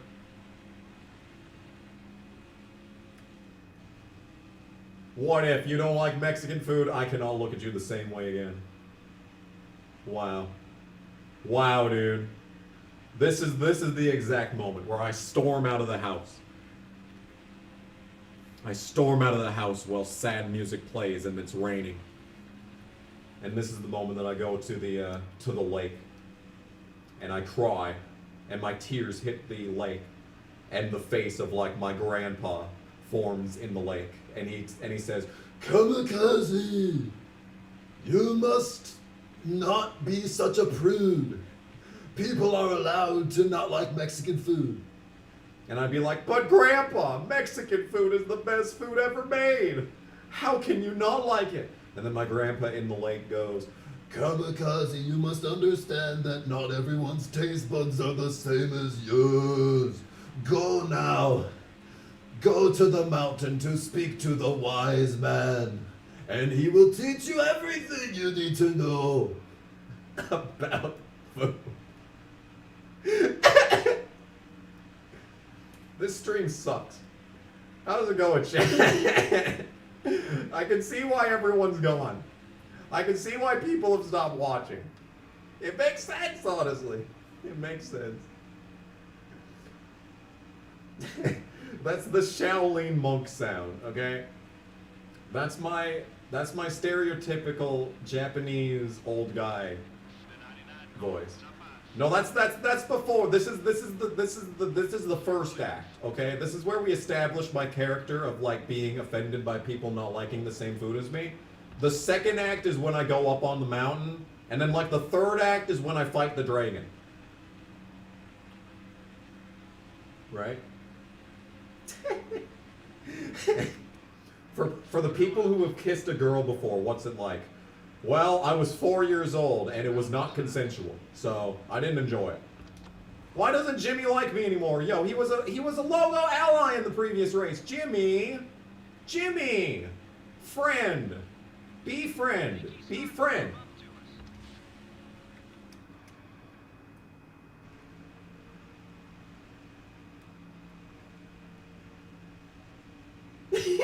Your granddad sounds like a cross between Triple H and Obi-Wan. That's a phenomenal comment. That is great. 10 out of 10.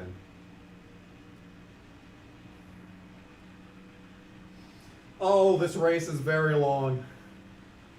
The only girl that kissed me is my mom. Oh. Oh.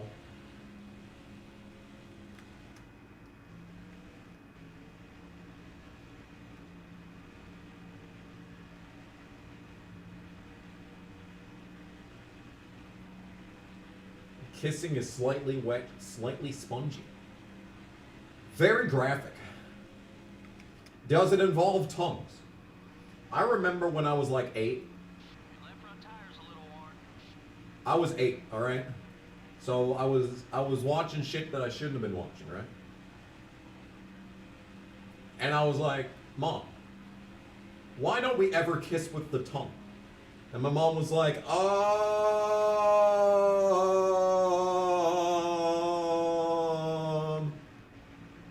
And yeah, I just hit the wall. Okay, we're clear. Is that where you put your hole in the opening of a door? Yes. That is a certain kind of kissing. But not the kind that we were thinking of.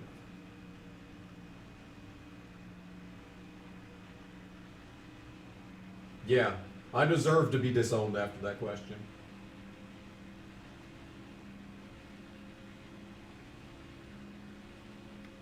You know, my mom absolutely had the right to go in for a post-birth abortion at that point.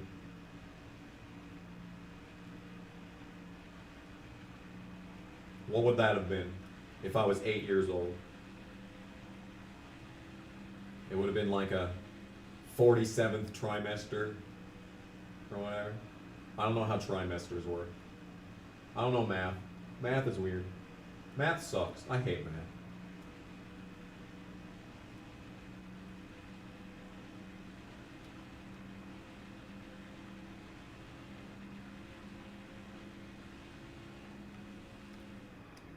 What question? You should have said as a baby, put me back in, I'm not done.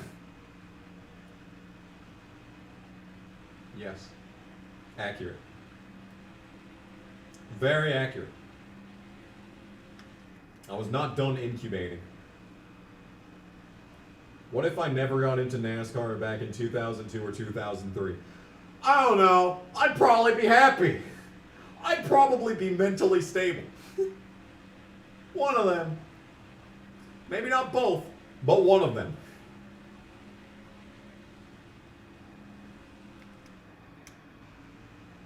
Do I plan on staying single? The short answer is no. The long answer is don't ask for the long answer. Clear on both sides.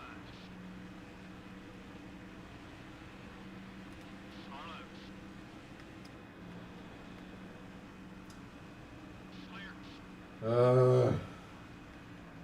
Everyone enjoy the KG Breaking Games compilation video from whatever day that was?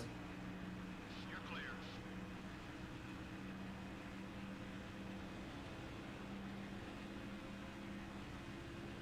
I was stretching for content towards the end. As it turns out, I didn't break games very much back in the day. But like, there's a lot of me breaking games coming up. NASCAR 2005 is a completely broken game, and so is LA Rush.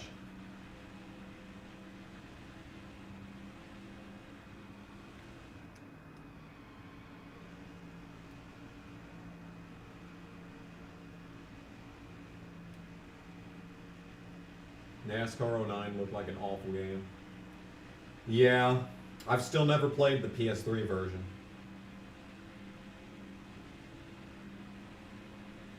I do own NASCAR 08 on PS3, so if I ever needed a reason to be pissed off, I could play that for the channel. If I was ever looking for an excuse to want to commit suicide, you know, yeah.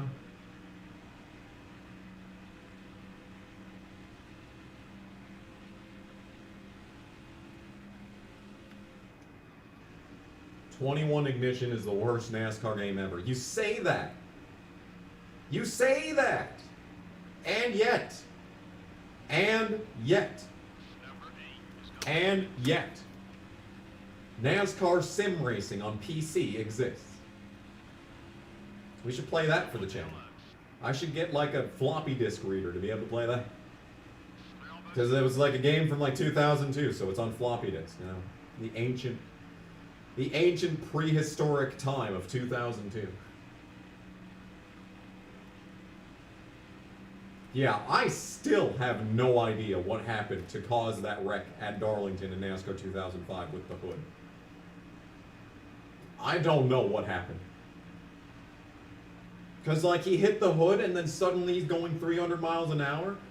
Because he was going so fast, you saw that black skid mark that he left. And he just shot all the way into turn 3. It's just like, it made no sense. It made no sense. You didn't add the broken memory card. Oh. Yeah. Well, that really wasn't breaking the game. Well, it did break. You're not wrong, it did break. I guess I just kind of was blocking that memory out of my head. That's one of those repressed memories that I'm going to be talking about in therapy 15 years from now. After I'm in prison for doing something fucked up. Like speeding. Or not using a fucking blinking light when I took a turn. I'm still pissed off about that. I'm still pissed off about that. I am still pissed off about that. I never, as a teenager, got pulled over by the police. Never. Never once. I was speeding on highways. I was driving backwards for entire blocks. Never got pulled over by the police once. But because I fucking didn't use the turn signal in an empty fucking intersection at fucking 11 at night. Oh yeah, that's cause for concern. Turn your fucking lights on right in front of the fucking apartment complex with all the poor people in it. Thank you. Thank you. Make me sit in this fucking bullshit while I'm on the clock. I was at work.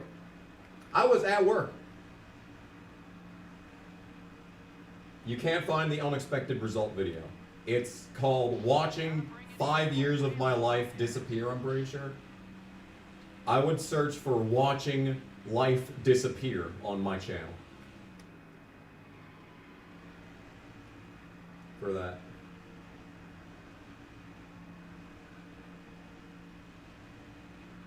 Results.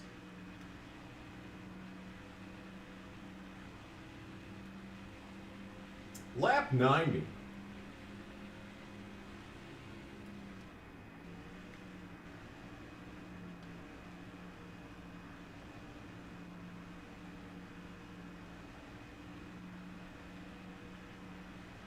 Yep, 2018. It fucking sucked.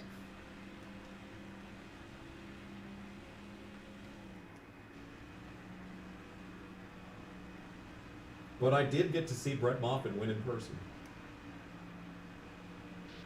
That was pretty cool.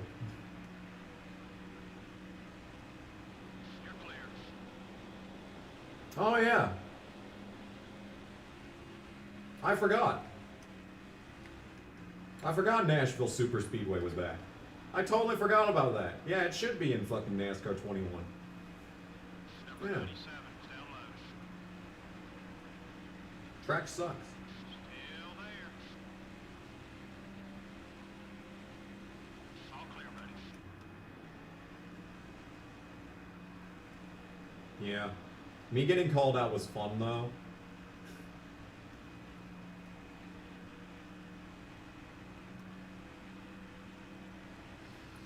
Because it was so stupid. The entire experience was just stupid from start to finish.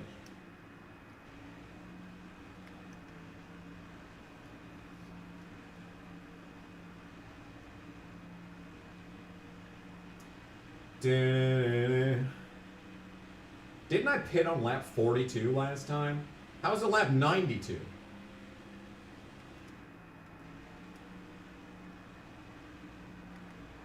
Oh no, I have to pit and there's people on my inside. This won't end well. Okay, well, that could have definitely gone worse.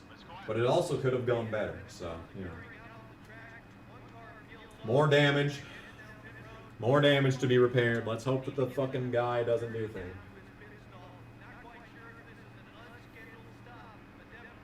2017 to 2020 was a bad time to be a motorsports fan.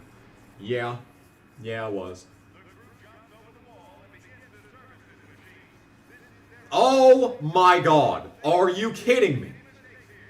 2 pit stops, 2 incompetent motherfuckers. Are you serious? I stopped being an actual NASCAR YouTuber, now I don't get drivers calling me out. You're not wrong. You're not wrong. Faster cars coming on the track. Haven't heard back from Matt Tiff. Go ahead and get on by. He's not going to block. Clear all around.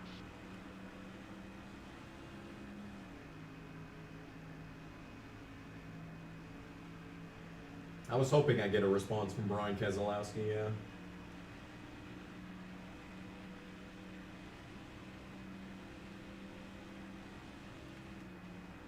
I didn't get a response from Brian Keselowski, though. He was too much of a coward. But I'll be nice to him because Bob Keselowski died. That's fucked up, dude. He lived a good life, you know, but like still, he kept his diagnosis from his family, so they were completely blindsided by it, and then he died a week later. It's like, I understand not wanting to be a distraction, but still, you know.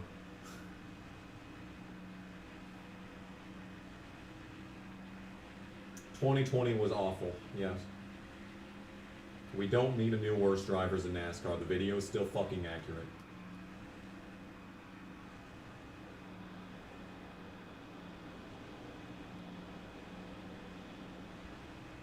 Small pass. All clear, buddy.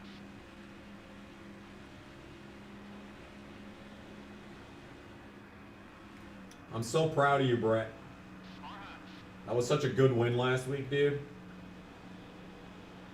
Clear. Number 45, no pass. All clear, buddy. You know, the thing about 2021 is I think it wanted to be a good season, but it was dragged back by all the sheer fucking stupidity that is NASCAR. Like, it wanted to be good. It tried.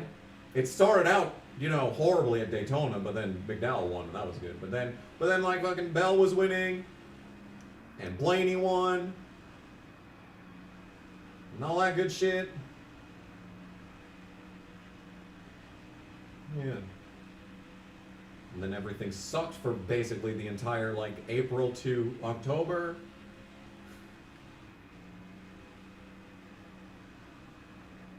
And November, for that matter. The only good thing was Hemrick winning the championship. The singular good thing. Everything else was fucking stupid. And made no sense.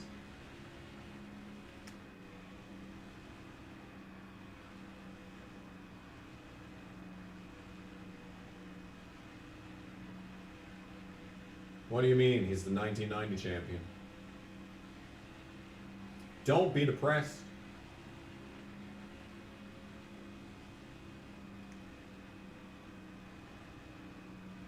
Yeah, telling a Mark Martin fan not to be depressed is like telling a school shooting survivor to go back inside and pick up their homework that they forgot to turn in.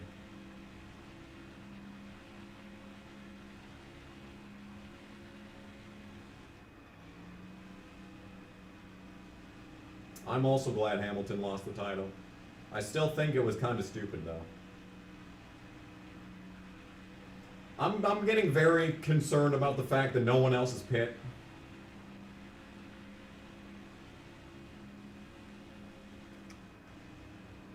There's some leaders coming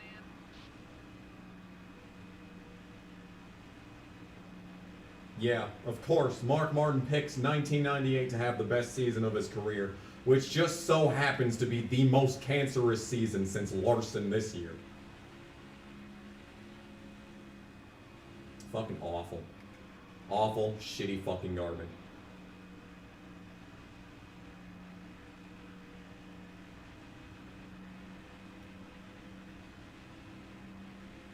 Thoughts on Bowman taking out Hamlin Martinsville? Hamlin was entirely justified to be pissed off, and everyone that says that he wasn't is just a fucking Hendrick sim. Because we all know that that's all that was, is that no one actually cares about Bowman. They only like him because Hendrick. And they hate Hamlin because Denny man bad. FedEx delivery guy bad. You're clear. It's just like everyone hating Keselowski for racing Jeff Gordon at Texas in 2014. He had the nerve to race him. The absolute nerve of Brad Keselowski to attempt to win a fucking race. The nerve of the man. Being a Mark fan feels like more bad than good. Yeah. You ever wonder why I'm I should probably be clinically diagnosed as depressed? Mark Martin. I don't know how he fucking survives, dude. He's got a loving family and shit.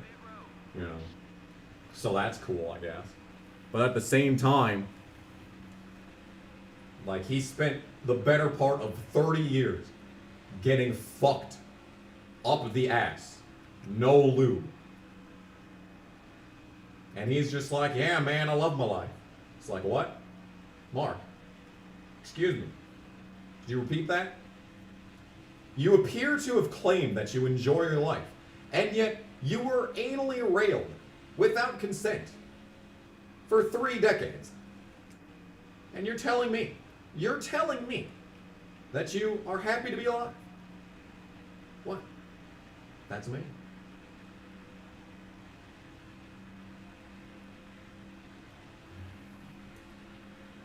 You know, there's a working theory in my circles that the Hans device actually is the reason why NASCAR is the way that it is now.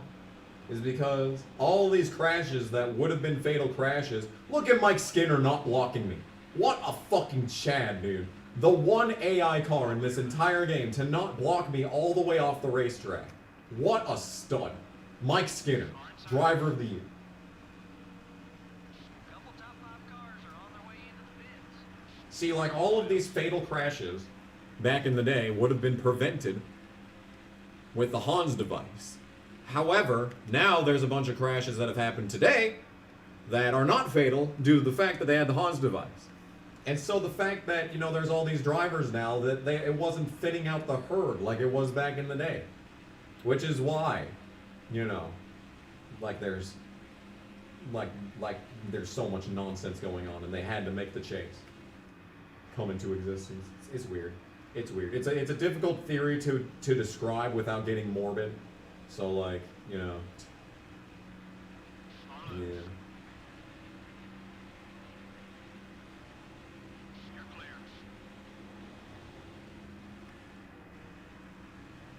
Expert moving chicane. This is why we like Mike Skinner. Number 88. Mike Skinner is a boss.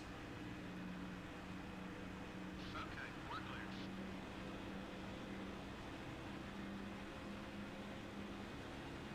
Yeah. Yeah, the 2003 Busch Series Championship race. With 5 drivers, or was it 6 drivers? I think it was 6 drivers, going into the finale, mathematically eligible to win the championship.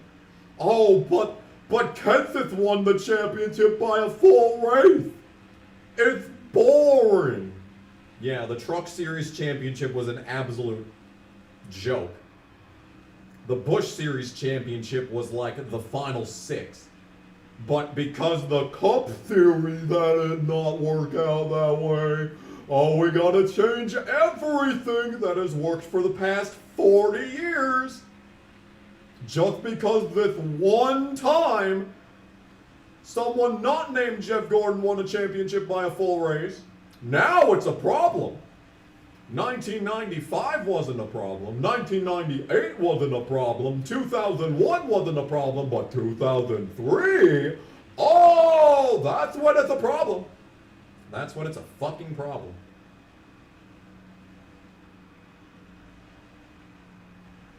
God damn it, I thought I was going to make that corner.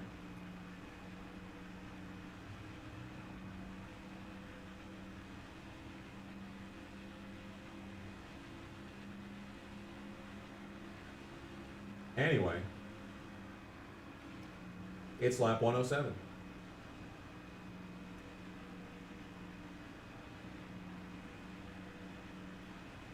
Yes, the Cup Series is where all of the supreme talent, generations upon generations of people who live to drive, such as Quinn Houff, Cody Ware, J.J. Yaley,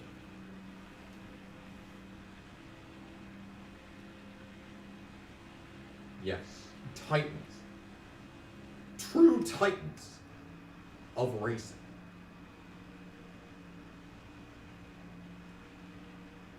I forgot 1997. It would be better if the world forgot 1997, to be honest.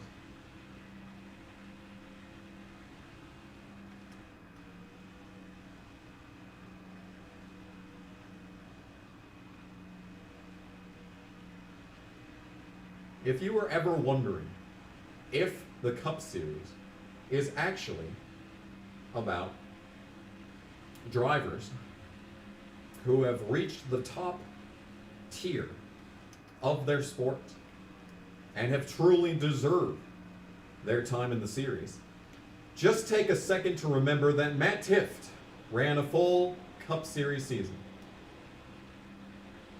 Matt Tifft, the guy who has 0 Xfinity wins, 0 truck wins, 0 ARCA wins.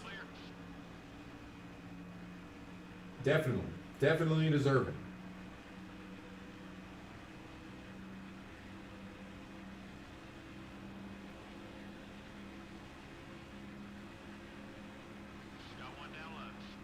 Anyone see the Landon Castle's gonna have a good car next year? That's cool. Yeah, Jeffrey Earnhardt. I forgot about Jeffrey. Yeah, that's the best example.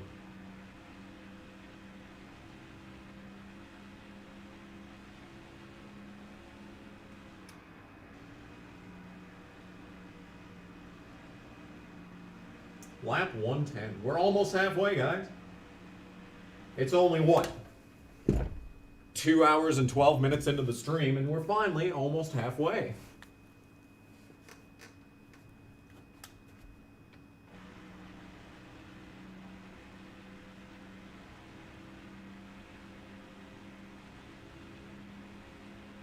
That's a reason to quit the date. Fellas, if she says that her favorite driver is Jeff Gordon, just calmly excuse yourself to the bathroom and leave town. Leave town. Walk if you have to.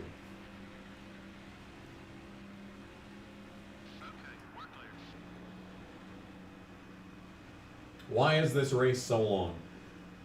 Because this game is pure suffering.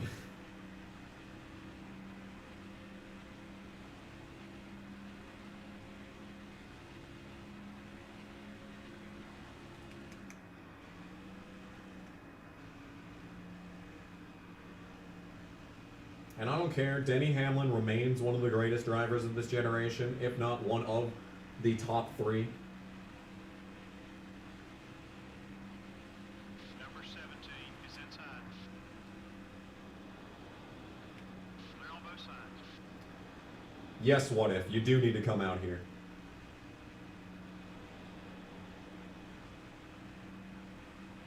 Not specifically to play the game, but like, you know, just in general. Actually, I really would like to tag in someone else to just play this game for like 100 laps so I can just, you know, not play this game for like 100 laps.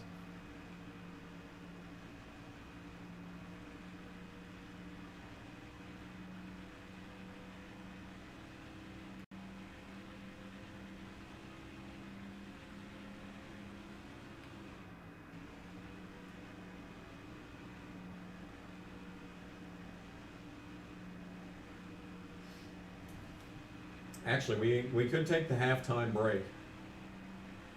I just need to rest my hand.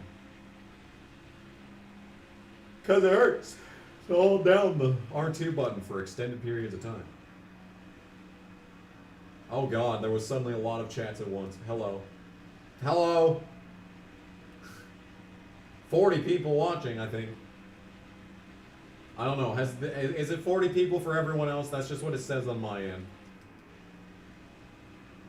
Do I think Todd Gilliland will do well this year? Better than Cindric. Book it. Yes, they added more. They added road courses because their most popular driver is good at them. That is a fact. That is a fact. They didn't add any road courses until Dale Jr. retired, and now that their most popular driver is the best at road courses, suddenly there's 1,000 road courses.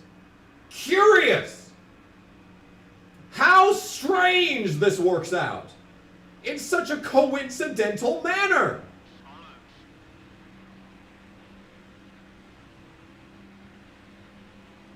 You're clear.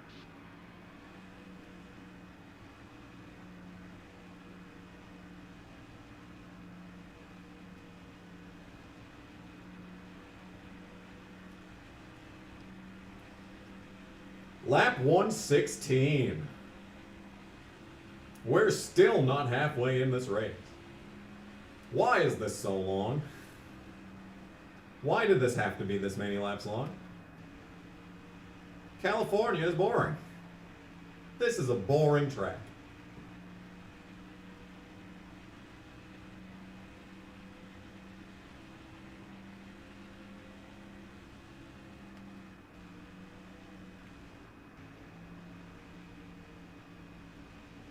Is anyone going to get taken out by a stray ICB at Portland this year? Gas tank is at half. I think it's more safe to race in Saudi Arabia than it would be to race in Portland. I'm going to be honest. That shit is a fucking calamity waiting to happen. They're gonna come in protesting the carbon emissions and then set everything on fire, thereby creating more carbon emissions.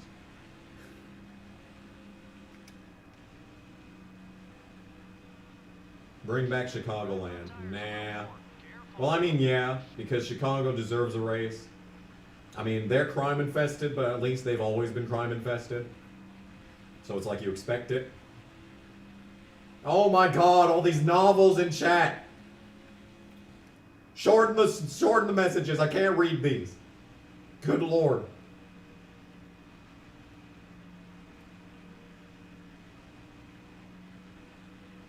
Help. I can't read this. Dover might be gone after 2023. Good. See, this is a reason to be a fan of Alex Bowman, because if he wins at a track, then it's probably going to shut down. So we can only hope that he wins at Texas this year. Come on, Bowman. I am cheering for him at Texas. No one else. Ah.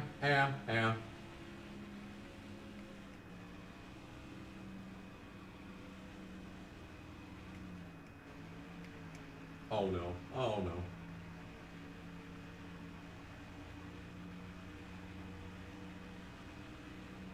Number 6 is inside. Halfway break content. You expect me to have content for the halfway break? Man, you can barely call this content. And this is the point of the video. Me going fast for a while, then turning. Repeat 250 times. That's the stream. What should we talk about? Oh, I have to scratch my head. Oh. I need something to talk about for 200 laps.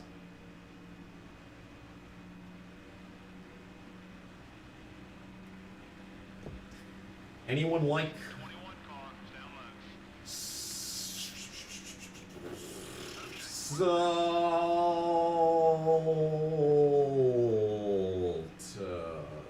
Salt? I got some chocolate with some sea salt caramel in it. It's very good. I imported it from New Zealand. I was gonna get it in the summer, but then I realized, wait, it's hot in the summer. Perhaps I should wait until it's cold. Well, now it's cold, and now I have chocolate from New Zealand. It's very good. It is my contribution to the Christmas party that I will be going to tomorrow. Yeah, tomorrow. Clear. You're full of salt, Toxic. You're the one to talk. You shouldn't be called Toxic Fungi 13. You should be Toxic Salt. Whatever atomic number salt is, sodium is. Isn't it like 6?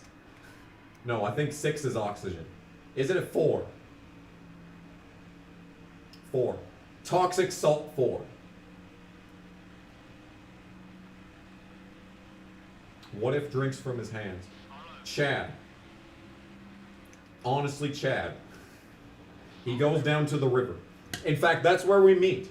That's where we meet. That's the lake that my grandpa appears in and explains that I need to accept people for liking other food. That's where we meet, is that very lake where he gets the water in his hands. See? We're building the universe. No, not the universe. That's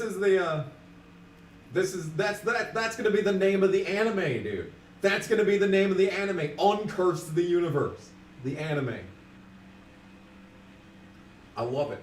Where I try and spread the good word about a low-carb diet to the entire universe. It's brilliant. Someone get Netflix on this.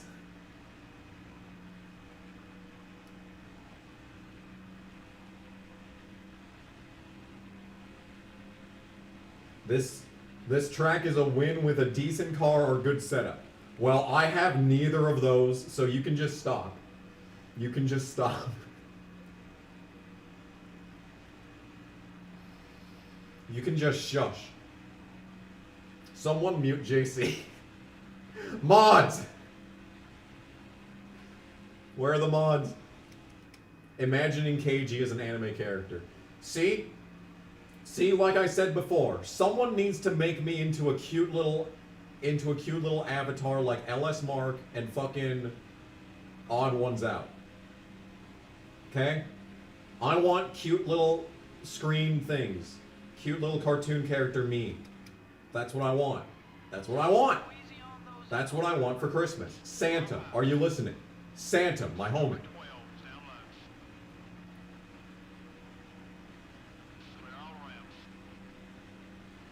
KG is my waifu. Let's go.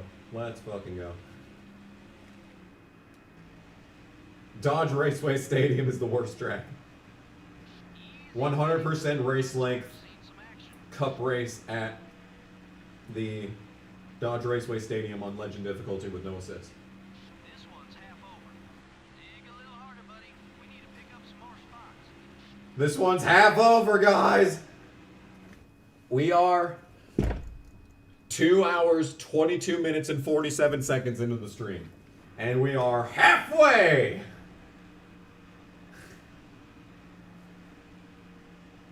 %. That's the amount of race length that What If does. Because he's not strong enough mentally to do 100%. Oh! Oh, I did just go there. Yeah, you heard it. Yeah, you heard it. I did in fact just go there. I should start being quiet because it's like 8:30.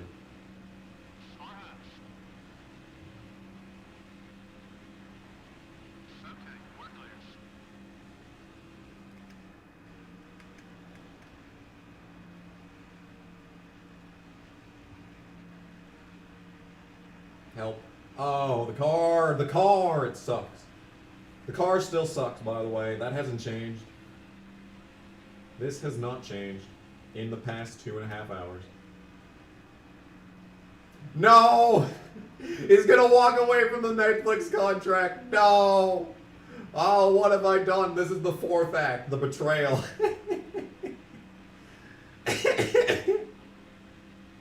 Oh, God help me. God help this stream. Itch my arm to get the cautions going. I could. Oh no! Oh no! It's a 5 and I'm about to hit the wall. Cursed idea. Make Kiji into a cute anime trap. I accept. I got long hair. I could pull off being a trap. I bought this girl-sized shirt because I really like the design, but the only style of it is Cursed idea. Make KG into a cute anime trap. So I bought the shirt thinking it wouldn't be a problem, but it was in fact a problem. You know, now that I've lost weight, it's better.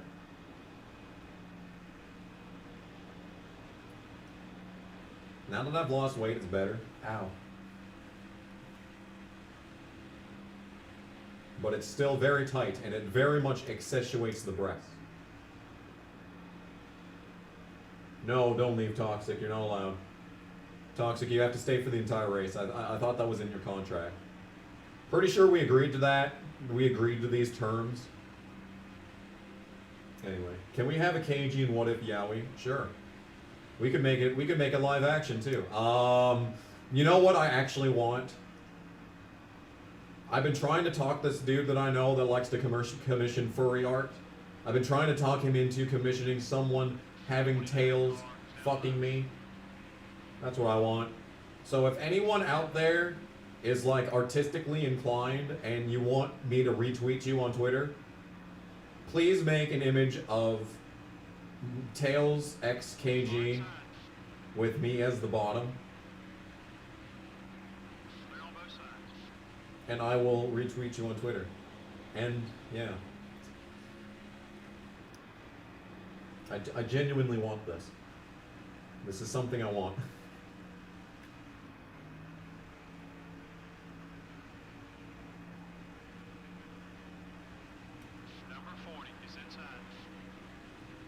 Is 5 my favorite number? No, my favorite number is actually 188.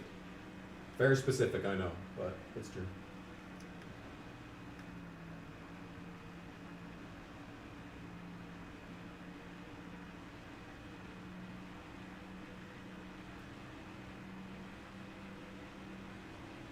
This tail's gonna give me 5. 5 pumps. No, it's gonna be more than that. Tails has way more stamina than that. Come on. Come on, you gotta give him credit.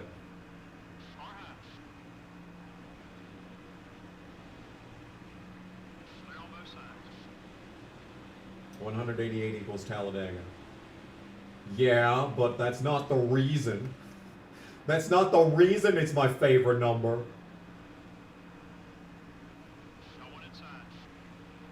I'm about to get passed by Kyle Petty, by the way. He is for position and he's up my ass. Like Tails should be. Right? He's right there.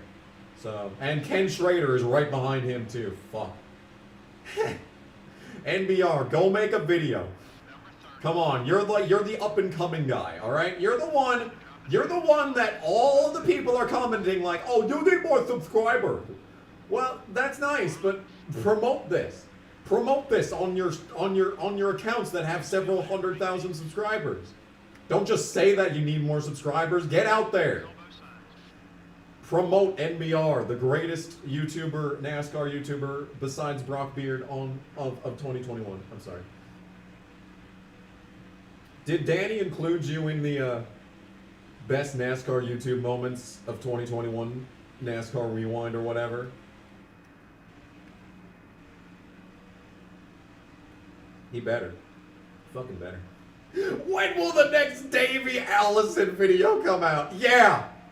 Yeah, NBR. When? Tell us.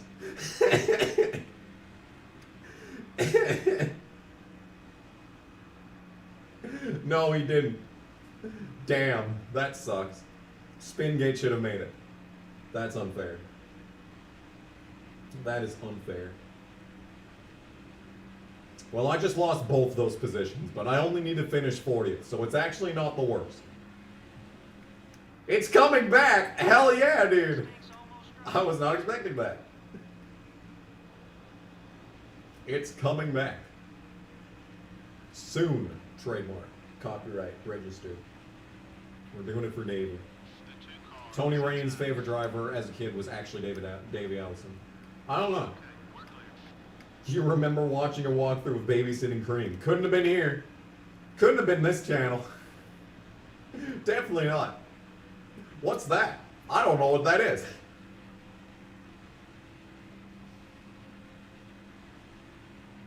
He just needs some money and time. No. Dutch, no. Oh.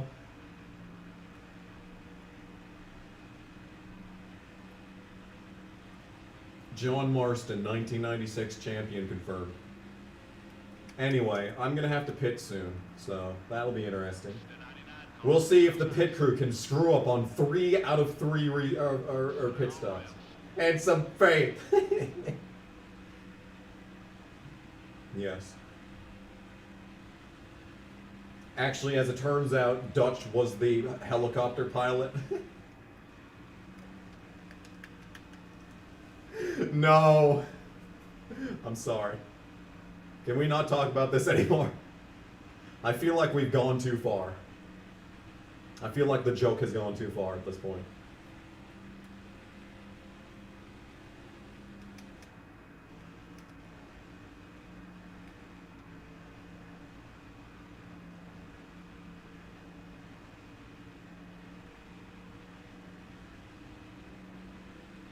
Hey, you're the one that told me to do this stream. JC. Hello. We discussed this at length about how I did not actually want to do this stream because I was lazy. But then I was like, you know what? Screw it. Screw it. We're doing it. And how this was supposed to be Martinsville. If it stays green, will this be our first caution-free race of this season? I think it would be, yes. This would be the first caution-free race, if there is, in fact, no caution. Pit stop number 3. Into the pit lane. Still got damage.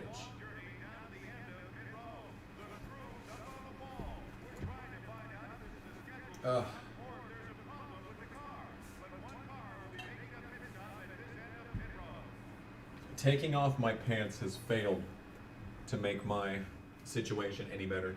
There is still copious amounts of sweat going on in this chair.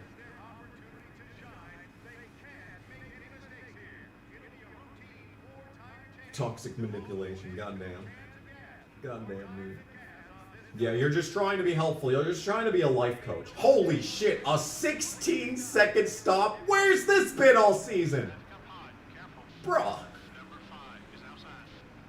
I've been waiting. This is what we wanted all along. It's what we wanted all along. See, now immediately as I get off pit road, I need to pee. How's that go? How's that going? Where's face cam? We figured out on the previous attempt at this series that the face cam just was not going to work out, and there's no lighting in this room. What I need is a light. A light. I need a light.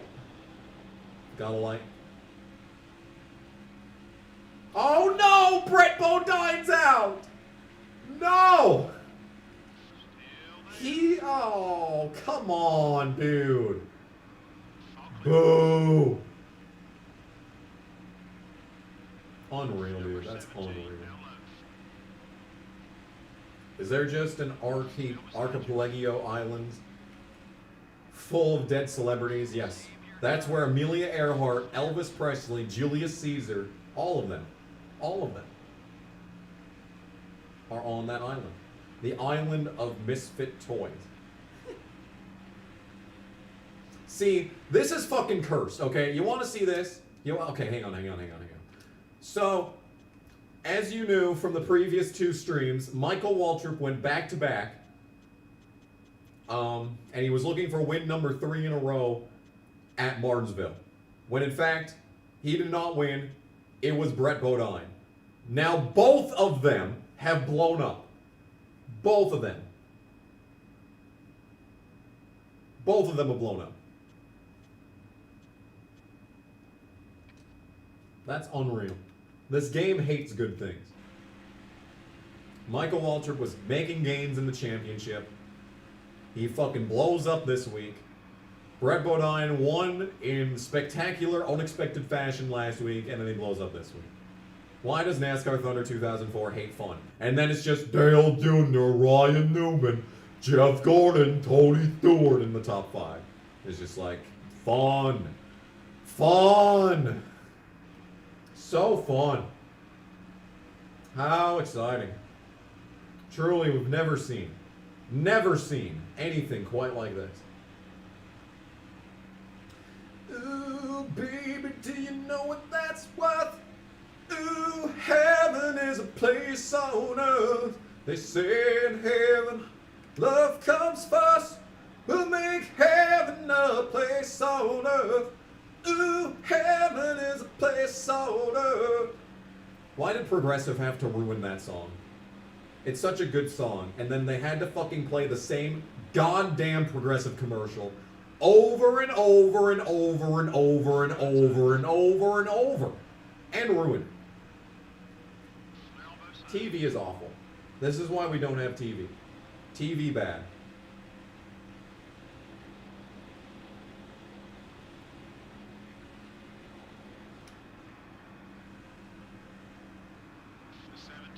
Oh my God, Kenseth, get railed. Did you witness? Did you witness that pass? I just ruined Matt Kenseth's entire day. In one fell swoop. One singular fell swoop. I have ruined Matt Kenseth. Yes, Flo is like up there with some of the most annoying characters to ever come out of TV. I don't hate all of the Progressive commercials, but just most of them. Most of them are awful enough, you know. She ruins everything and is a bitch. Yeah, I can't really argue with that, you know.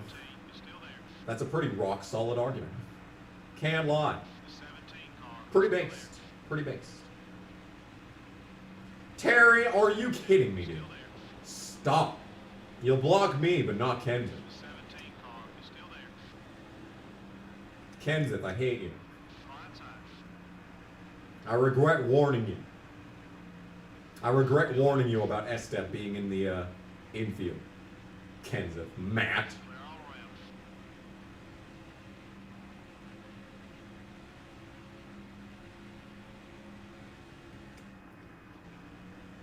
When I feel alone, I hear your voice and you call me home.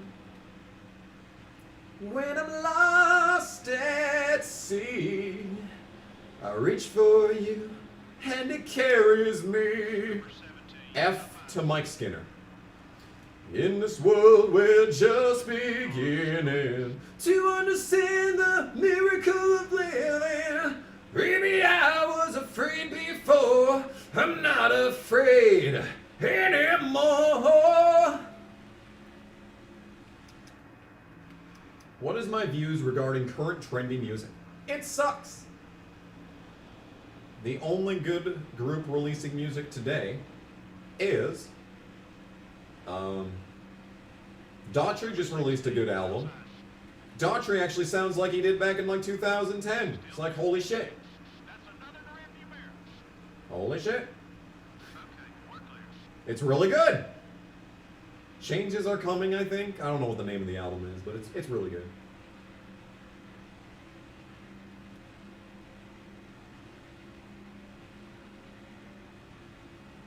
Oh, I screwed up the entry. I screwed up the entry. Man. It's like I'm writing a journal. Screwed up the entry. That was a bad joke. Another commercial ruins another good 80s song. Well, don't worry. Applebee's is on it, ruining every single Omega hit from 1985. Did they do Living on a Prayer yet? Have they done Nothing's Gonna Stop Us Now by Starship? BTS. BTS. Do they even count? Aren't they like banned in China now? Move, Kurt. I'm faster than you.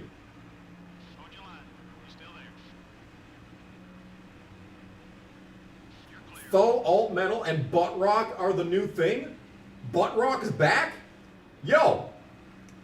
I picked a good time to start making butt rock songs for my next album. Shit.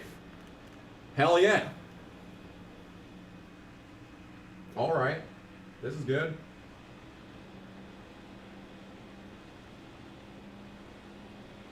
Need more commercials using System of a Down. Yes. The first pizza place to use The pizza song that I forgot the name of.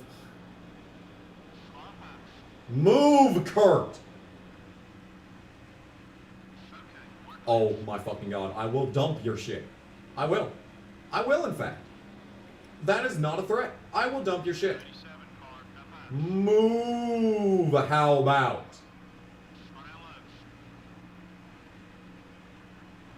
No. No. Stop. Kurt, I hate you. Look at how slow he is. He's just a fucking brick wall. Move. Get fucked.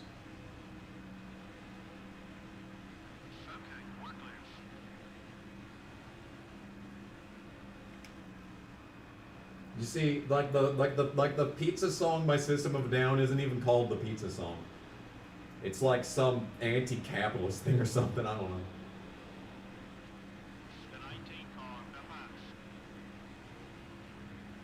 Okay, people are finally pitting. I have a bad feeling that I'm going to have to pit one more time than everyone else on the track.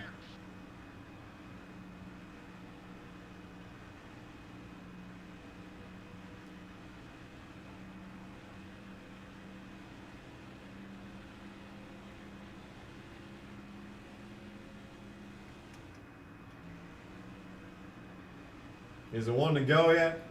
No, it's 100 to go. Coming up on 99 to go. I got 99 problems, and the finish of this race being a long way away is one of them. Oh my god.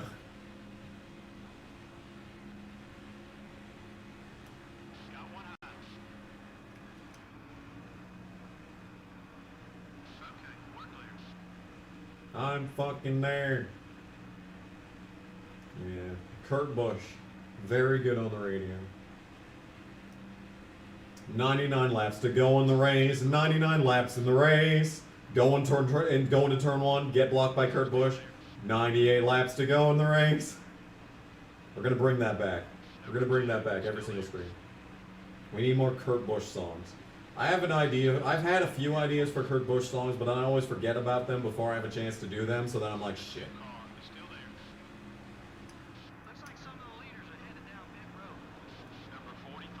Help. Oh my god, Rusty. I am not happy about the fact that you're still on my inside.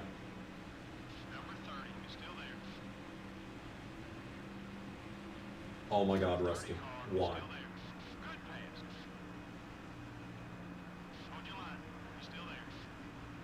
Hold my dick.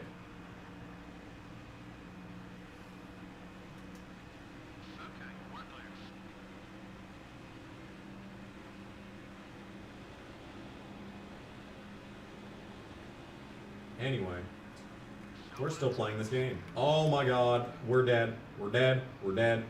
That was only a 30. Miraculously, that was only a 30. That could have been a 60. That had every possibility of being a 60.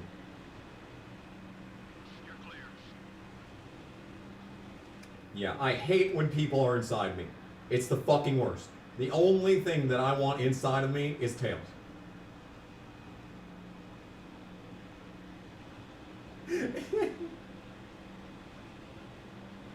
I could have decreased the damage. I don't care! I'm not doing custom setups. That's the point of the challenge. It's supposed to be hard. Like Tails' dick inside of me. It's supposed to be hard. Oh.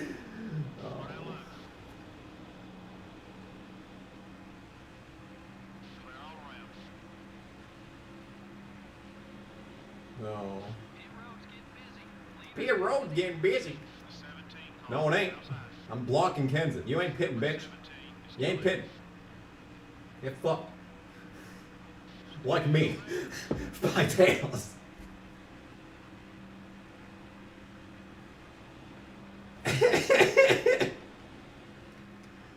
I'm sorry. Wow. The viewer count dropped by about 4 suddenly. I wonder what happened. Was it something I said? What would you do if you found out Tails is sleeping with Sonic? No. I thought he was done with Sonic. I thought they had a falling out. You're clear. That's what he told me. I don't know, dude. I didn't. I should have thought that one out more. I shouldn't have responded immediately. I should have put some more inkling of intelligence into that one. All clear, man. Genocidal Humanoids feels like straight out of the Hypnotize. Hell yeah, dude. Hell yeah. That was so good. Both those songs, very good. They just came back and then they disappeared again. It's like, it's impressive. It's impressive how they're like, hey, we're back. Never mind, no, we're not. Armenia deserves justice. Turkey sucks. Thanks for coming. See ya. Clear all around. Thanks for the money. Got one eye. Genocidal Humanoids, though, genuinely was really good. It's like everything you could have asked for out of a new System of a Down song. Number 17. Borderline perfect. Because you see, you get a whole lot of these groups that have these gigantic returns, but then like everyone's really happy when it happens, but then after a few months you're like, actually this wasn't very good. No. That's like the new Tool album. Everyone was like, oh my god, there's a new Tool album after 15 years. It's amazing. And then a couple of months later they're like, wait a minute, this is mediocre. No, Genocidal Humanoids was genuinely really good. If I had to pick a song at Bristol Nice Race, what would it be? I would go with Keep the tires in good shape to be fast, buddy. I don't know what I'd go with. I always used to say it would be The Renegade or something. The Regulator by Clutch. You're clear. Regulator by Clutch. But if I had more than 2 seconds to think of it, I'd probably think of something else. Got one eye. Still there. The Kurt Busch remix of You and Owen was her, yeah. But I made that because of YouTube poops. I didn't actually make it because I knew what it was in reference to. I mean, I know You and Owen was her is a reference from, well, not You and Owen itself is a reference to this book by like Agatha Christie that I read like in sophomore year. It was a decent book. I think I failed the AR test though. One outside. Don't! Okay, we kept off him. 3 cars coming up quick. Clear. Far high. Give me fuel, give me fire, give me that which I Ugh. Clear on both sides.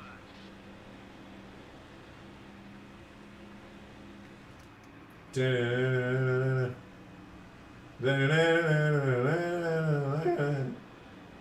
know, if they didn't have that song, no one would like the reload era. Isn't the cover for Load like cow sperm? Honestly based. You're clear. Honestly based. What if Tails and Kenny didn't get canceled? I was watching, oh my god, dude. I had so many ideas for a new Tails and Kenny episode. Like, just watching, just random shit. Christian, you're my 100% ally. Why are you blocking me? Why do you have to be like this?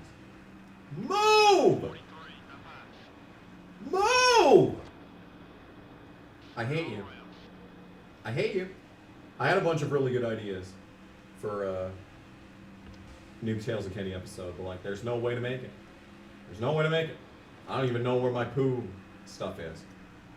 I think I know where it is, but like, I'm not 100% sure. Could be in a certain box. It could be in a not certain box, you know? It's 50-50, honestly. Okay, we're clear.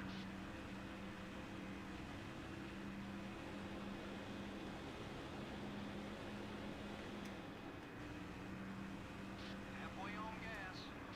Oh, Newman made the fucking hole. Oh, but the car doesn't turn. What happened? What changed? The car just stopped turning.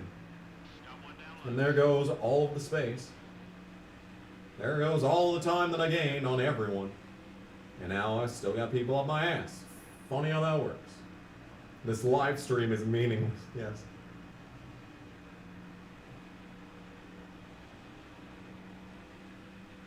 Oh, that's why I was so much faster than Kenseth, because he hadn't picked yet. Well, that explains that. shit. Slow down low. Oh my god, Jeff Green, you no Steve Park. Fuck. Oh. Okay, we're clear. Do I know / make dad jokes? I try my best not to. No one inside. The closest thing that I ever get to dad jokes is like Norm Macdonald jokes. Clear on both sides. Your right front's wearing down. Keep an eye on it. Steve Park, you cunt.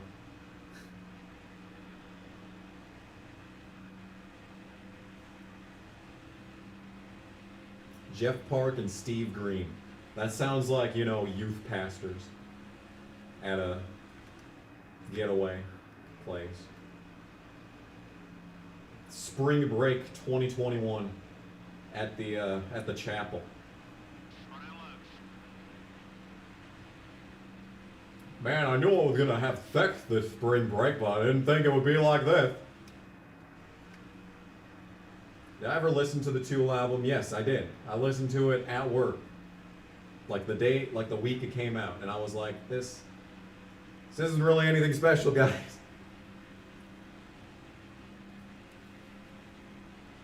It's 12:19, yeah. My favorite one is it's 3:56, no 3:57. The delivery is perfect.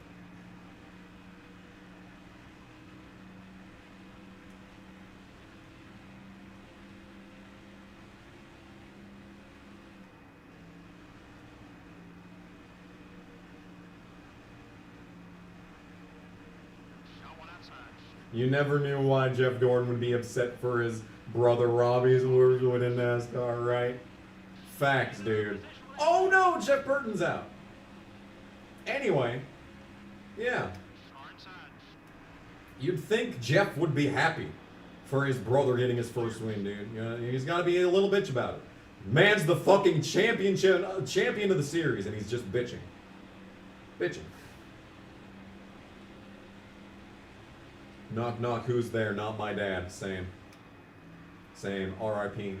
R.I.P. Heart pound peace sign to you. I know that feel. I know that feel. Hey, remember when Bill Elliott started in front of me and he stopped on the green and killed my car on the first lap?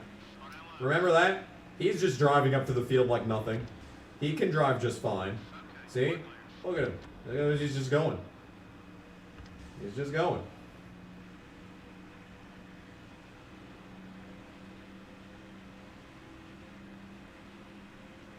Got one down low. Oh, everything on my body itches. God damn it. Clear all around.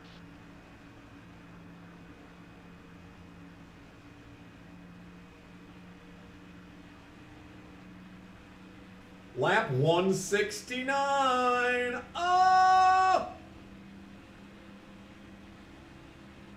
Yeah. Got one outside. We are still playing this game. All clear, buddy. Jack Sprague is faster than me. That's concerning.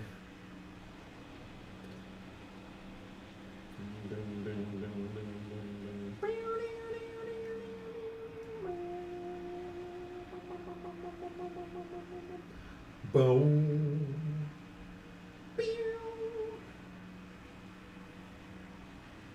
Stiff for Biff. Same.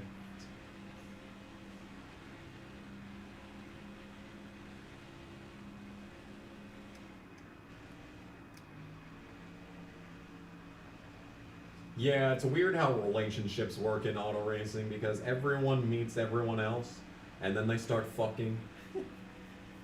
And then it gets weird. Then it gets weird.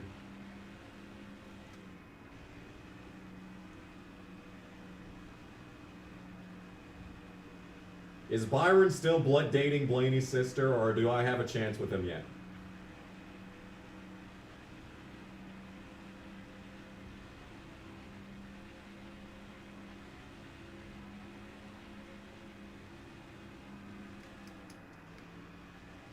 Robbie is the brother, Gordon brother, correct.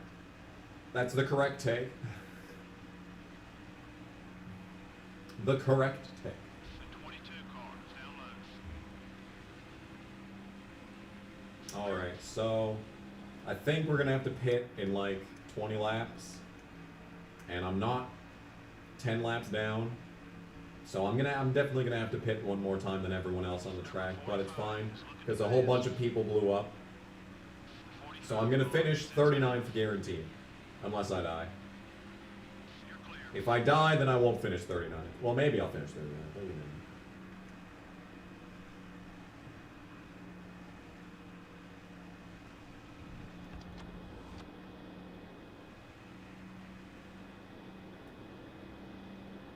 I stand by saying that Kyle Petty is one of the most underrated drivers in NASCAR history. Because everyone said that he sucked, but like he has 8 fucking wins. 8. 8 wins. Number 8, down low. Speaking of 8, I'm going another lap down. Yay. We're clear. Yeah, this race would end on lap 1 or 246. No, 244. Elliott Sadler, Bill's lost son, yeah.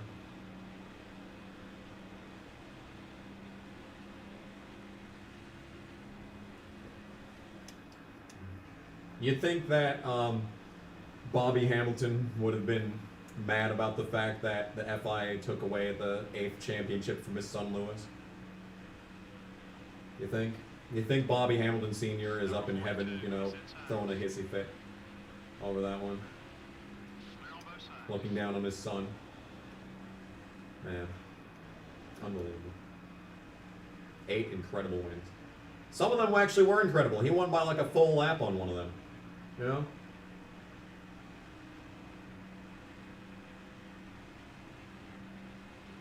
Dots sponsorship win. Did y'all hear that fucking Dots pretzels got sold for like $3 billion? Like what? What? What? 31, down low. Like the chick's just rich now. Still there. Clear.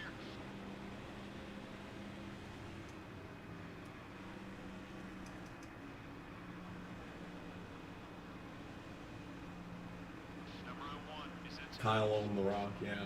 He was Jamie McMurray. He was the Jamie McMurray of the 90s. Or was Jamie McMurray the Kyle Petty of the 2000s? You're clear. This is the question. The 23 car is Could you imagine if everyone with the last name Smith was actually like related? Like closely related? Every single person to ever be named Smith? Has anyone ever met like someone that with the last name is Smith and they also have the name Smith and then like they change, the woman changes their last name to Smith Smith? Smith hyphen Smith? car inside. That has to have happened at some point. Like seriously. We're down a spot. Keep digging. Seriously, let's be real. Clear all around. Let's be real. Oh, I just lost another spot. God damn it. Kenny! Why do you have to do this to me? Go on to the Tails and Kenny show. Can we have a Tails and Kenny show where it's me in a giant Tails outfit and Ken Schrader? That would be amazing. I've decided that would be amazing.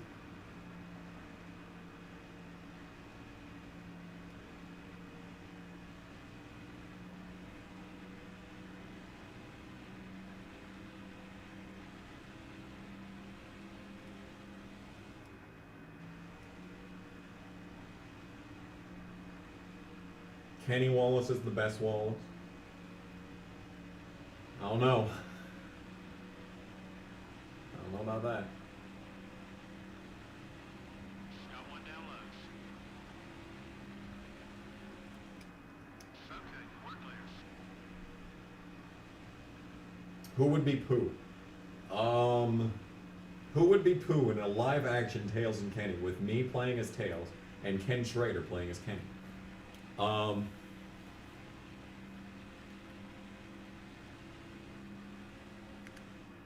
You know that guy from the Fedora meme? That like the Reddit mod meme? That would be him. That would be the guy that plays as Pooh. You just paint him yellow. Paint him yellow, give him a red shirt, no pants. Don't even need the censor because his fat's gonna cover his dick anyway. No. Rusty won a championship. Rusty tried to kill me. I have no evidence. And that could be considered libel. But believe me, Rusty Wallace, when I was an infant, Rusty Wallace was sent back in time to kill me as a baby. Okay? He failed, so he made my dad leave instead. He convinced my dad to leave. Quote unquote convinced.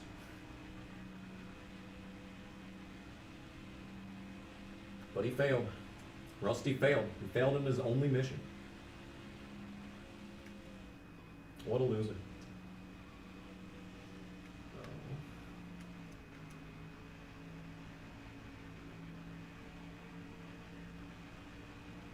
Won 10 races in 1993, but he didn't win the championship. Damn, it's almost if consistency matters more. Damn, it's almost as if that's a good thing. We should have a show where KG plays his tails, Jimmy Spencer, Kenny Wallace, and the hobo guy from the Geico. Where go on like Dora adventure.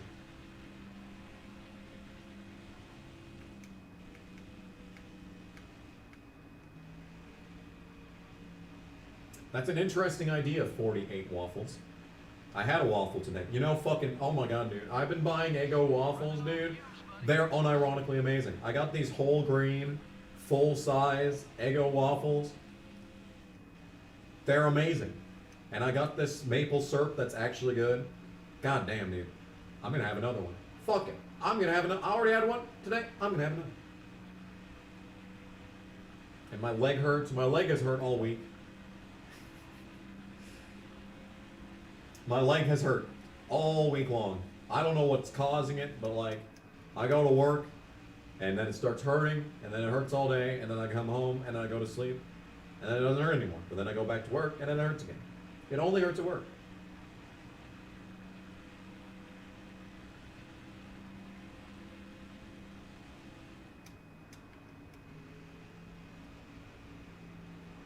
You know, if there was ever a modern day Dora the Explorer, it would just be like, Dora has like Cricket Wireless, because she's poor, and instead of having the map, it's Alexa. Where do we go next, Alexa? I'm sorry. Did you mean hardcore porn from 2002?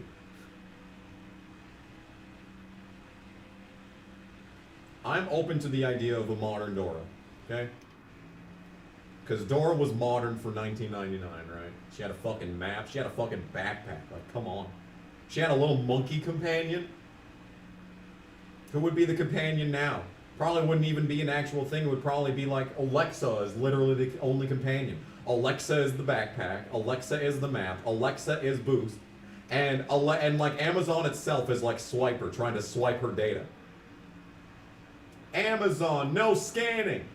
Google, no scanning. Facebook, no scanning. Oh, they still scanned anyway. Yeah. Yeah, they still scanned anyway. China, no scanning.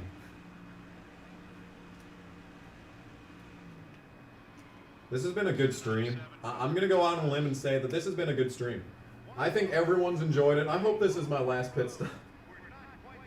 I don't think it's going to be my last pit stop, though. I feel like I'm going to have to pit one more time. There's a live act. Yeah, there's like a fucking Tomb Raider style Dora the Explorer movie out. I was actually going to go see that because I was going to be like, please let this be the edgy Dora the Explorer reboot. I need Batman style Dora. The Dark Dora Rises. The Dark Dora. The Dora Rises. I don't know.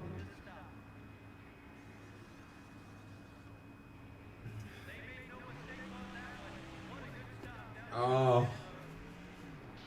Hands hurting. The hand is indeed hurting.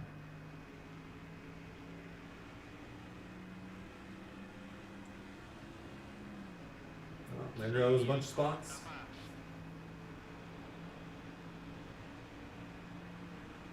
Okay, we're clear. All over. Clear. So, lap 185. We are 65 laps away from the end. All right. All the sadness, all the agony, All clear, buddy. all the pain. Oh, it's just sheer sadness that is this race. It has gone on for so very long. Got one down low. If you had one person to save your life, who would it be? Tails, Mark Martin, or MTJ? Well, as much as I would love, I mean, Tails has already saved my life because his love is irreplaceable. So I think the answer to the question is obvious. But like the thing is, he's also very small. I don't think he'd be able to, you know, save me from falling to my death or whatever. And then you have Mark Martin, who like, you know, he's ripped. I mean, he's 65, but like he's ripped. He's in better shape than I've ever been. And he doesn't even race anymore. He just does it for fun. So I think my best bet would be to be saved by Mark Martin. Because like Truex would complain about like dirty air or something. I don't know. I'm tired. Harvick's pitting right now though, so that's a good sign. That's a good sign.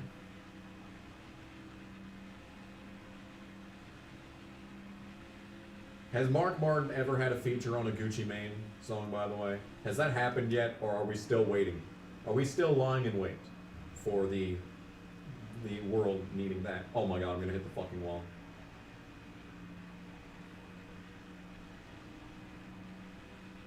You still have people calling you JC1424. I still have people calling me K-Gone White YouTube. People calling me K-Gone White YouTube because I fucking, my Twitter handle is KG on YouTube. KG on YT. But people fucking say it's K-Gone. What is that supposed to mean? K-Gone? All clear, buddy. What? Mark Martin a second. Yeah, fuck off. Mark Martin being a savage on Twitter is what you need. He is amazing on Twitter, I will say. I will say, he's always been a stud on Twitter. JC1424.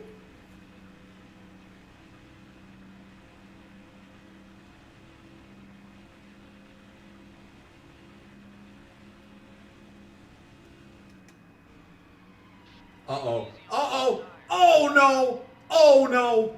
Oh, he saved it. Oh, he saved it. He saved it, Daryl. Oh, my God. Oh, no. That was horrible. What even happened? I don't know what happened. That was... What was that? It just decided that it was going to turn. 190 laps into this race, and that's the first time this has happened. What even was that? That was not okay.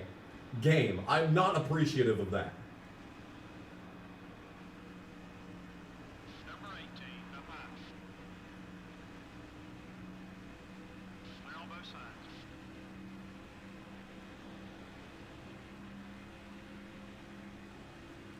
Overused Eurobeat. You need like Men Without Hats. They had an album in 2012 that was like Europoppy. It was very good. Yeah, Jeff Burton died a while ago.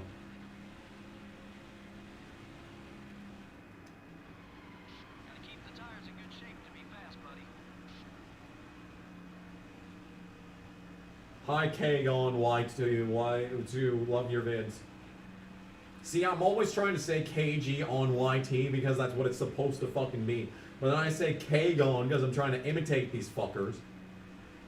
But I still say why, because I know that it's correct. But they don't know it's correct. They go keg on YouTube. Fucking fucks. Anyway, it's still a long time away from the race being over. What if Andy Gibb didn't die? Ouch. Then, like, their best song from the one album wouldn't exist. He was the youngest, wasn't he? I imagine he'd be alive now. But then again, he was the one that was the most into the drugs, so maybe not.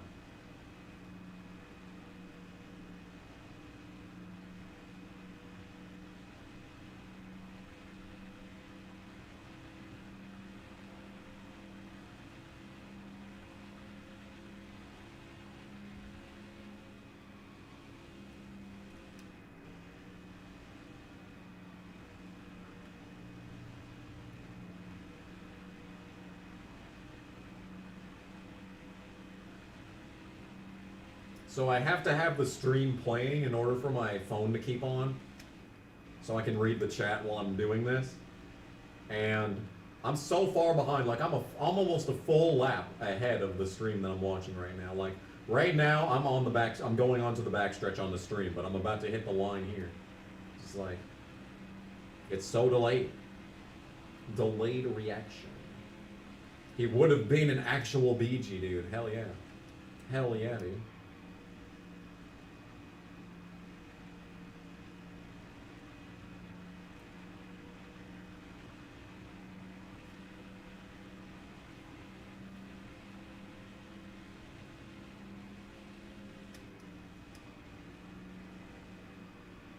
Is Ty Gibbs the biggest silver spoon driver in motorsports history?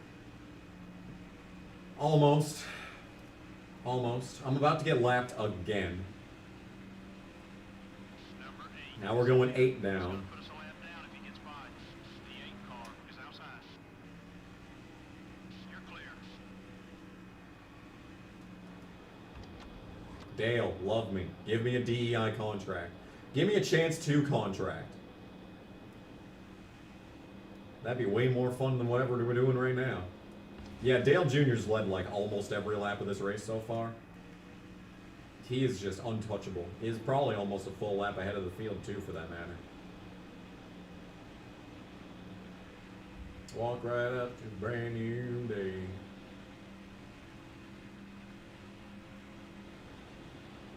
Ty Gibbs will replace Kyle Busch. You heard it here first.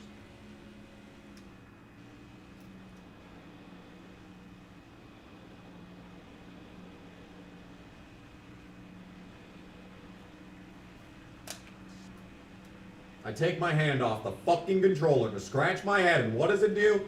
Shove me straight into the fucking outside wall on the backstretch. I hate this game.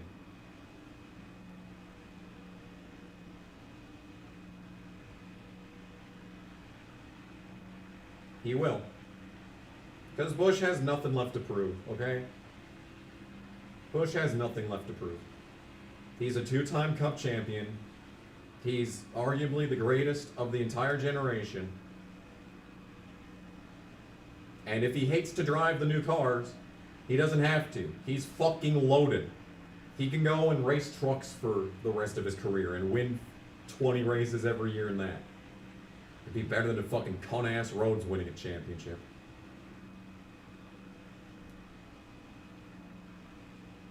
But anyway, yeah. And M&M's is leaving, so like, he's losing out on all his sponsors. Like, that's a huge blow. I don't care what anyone says. M&M's leaving the sport is huge. It's quite possibly the single biggest blow to NASCAR since, like, Jeff Gordon retired. Like, it's that big. It's that big. Oh, that was for position. Ah, shit. Hell yeah, dude. We just made a pass. Yo, look at that. 1-time Cup champion. Yeah, I understand. Okay? I understand. The point that I'm trying to make is he has nothing left to prove. He's barely winning in the Cup Series anymore. He has to run in every other fucking series to win anymore.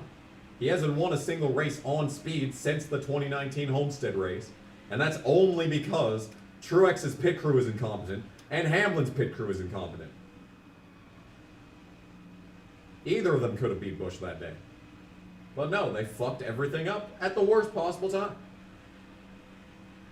But the point is that on paper, he has 2 championships. So, like, there's nothing left for him.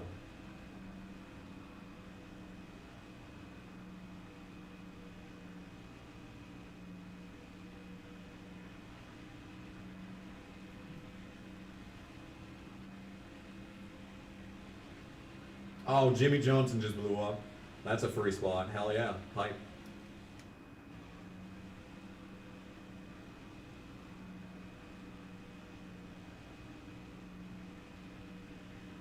The leaders are pitting. Oh, leaders are finally pitting after all these years.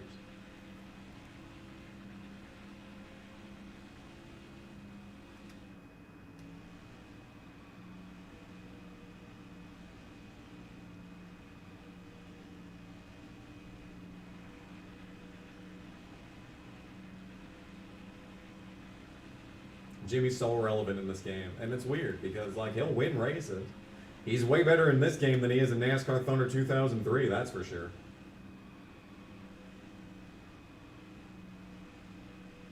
Oh no, the car was not having it.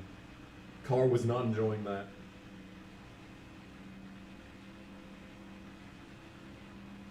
If Jimmy went to IndyCar, then Dixon should go to NASCAR. Well, I think Dixon's having a good time winning literally everything in IndyCar every year. I don't think he really needs NASCAR. He doesn't really need to prove himself in that. I still think Scott Dixon is the greatest driver alive in America.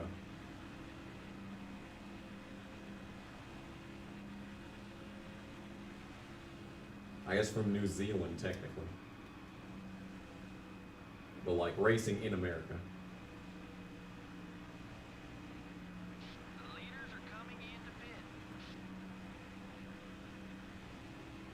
Jimmy is the Rocket Man in Thunder 03 instead of Newman, yeah. It's weird how that worked out. It's also weird how Newman won Rookie of the Year over Jimmy. Then won 8 races in 2003. And then just was kind of there for the next 2 decades.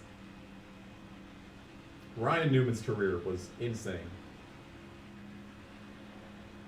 And it's like, you think like it's kind of, on the face, it looks like it's just unremarkable.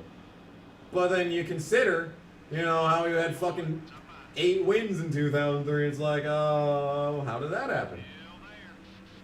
How did that? Yeah, Dixon should stay in the better sport. That is a fantastic way of putting it.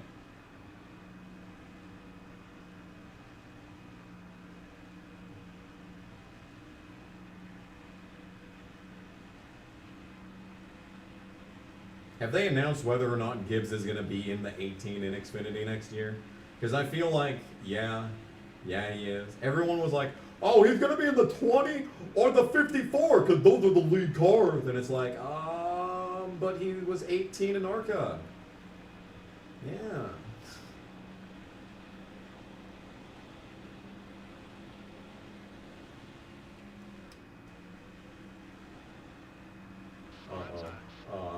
I'm not looking forward to going underneath Hermie right here. Okay, that was a scary moment right there. That was a high tension butt clencher of a moment.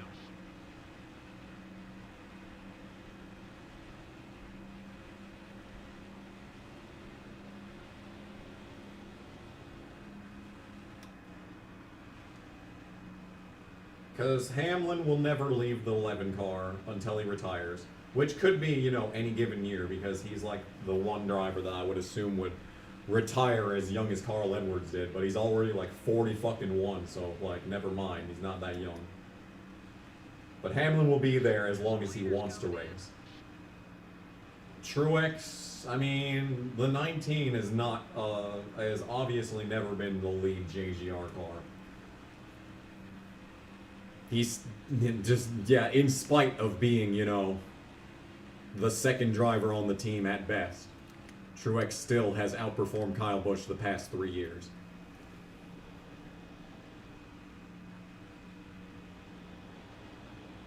And then there's Christopher Bell, and I thought they would never get rid of Eric Jones. But like now, I definitely think they would never get rid of Bell because he's genuinely one of the best drivers Using up those tires. in the country. It's just that the Cup Series sucks. So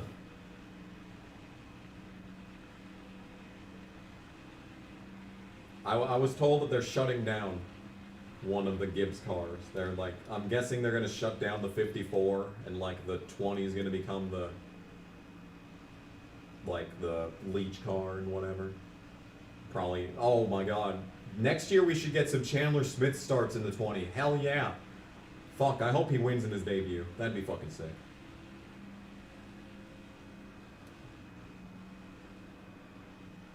Excited to see the next gen F1 car. I don't know.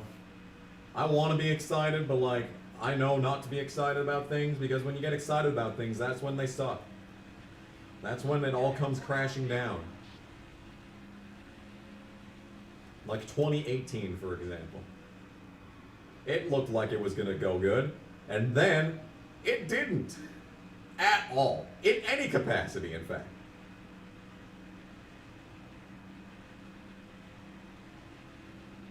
Colleague is a super fucking team next year. You got AJ Allmendinger, who's just legit probably the next, like, Elliott Sadler type guy who's going to be good at every track, but probably never win. Then you have Daniel Hemrick, who's the exact same, but, like, now he can win, so maybe he'll do good. And then you have Landon Castle, who we have no idea if he's going to be good or not. He has something to fucking prove. Colling's going to be fun to watch next year. Not in the Cup Series, though.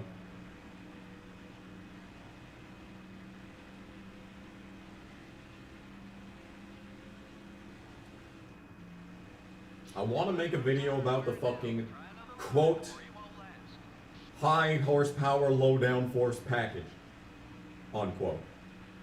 Because people were on Twitter like, hey, you're gonna give it a chance now? And I'm like, you do realize that this is still like less power than we had in 2015?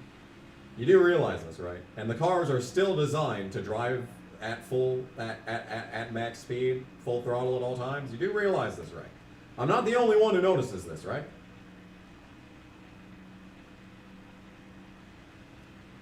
I do want to make a video about it. That was originally going to be my Christmas present to YouTube, but this is now my Christmas present to YouTube. Ho, ho, ho. You're welcome. Lap 212.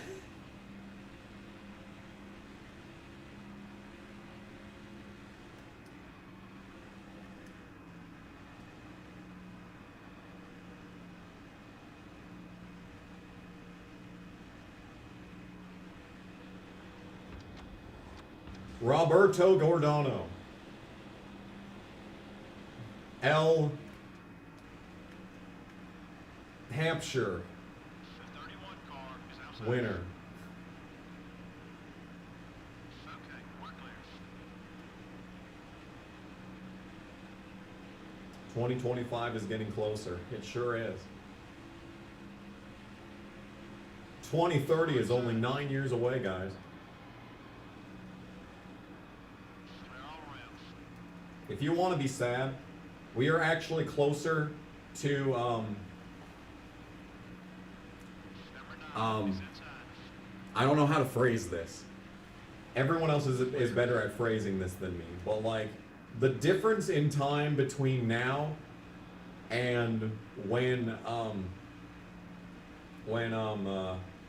Jeff Gordon last won a championship is greater than the time that Dale Earnhardt won his last championship. Since, I don't know, dude, I didn't have enough time to think that out.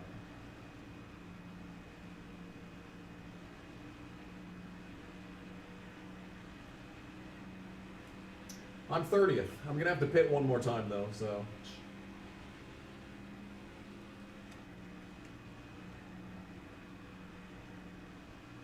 Matt should race for Penske and Xfinity. That would have been really good. He would have won more races than Centric would have.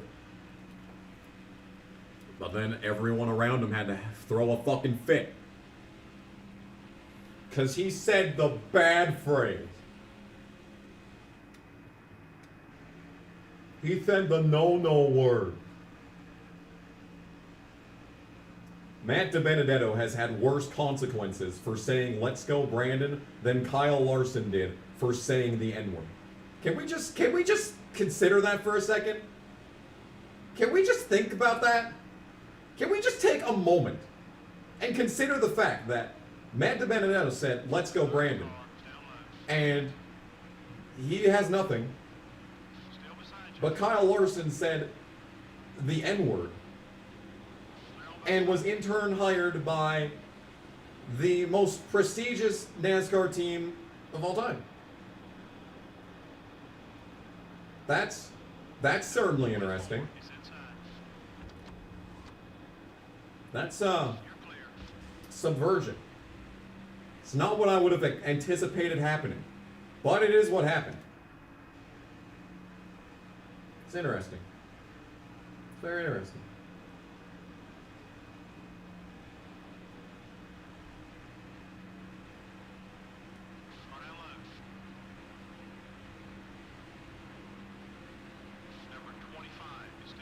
Lap 217. Oh god, a 5. Oh god, it's a 5. Check your volumes, friends. Have 80 Ferrari Californias race at the Fontana Oval and be slightly interesting. Correct. That is definitely a true statement.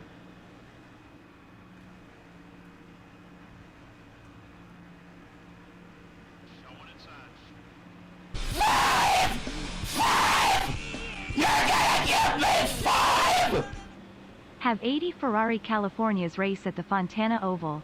It'd be slightly interesting. Help. Number 12, now left. Turn. Clear on both sides. Chastain kind of disappointed a tad this year. Well, I mean, I said at the start of the season that Eric Jones would outperform him. I should make the exact same prediction again this year. 2022. Prediction number 1. Eric Jones will finish higher in points than Ross Chastain. Going inside. Turn up the radio. I want to feel it. Give me some more. Turn up the radio. If I have to pit one more time, I'm going to finish behind Casey. And if I finish behind Casey, I don't get my sponsor objective. This is a problem. I'm going to pit now because I need to maximize the tires. I need to be having these tires for longer. So I'm going to pit now, and I'm also going to go to the bathroom.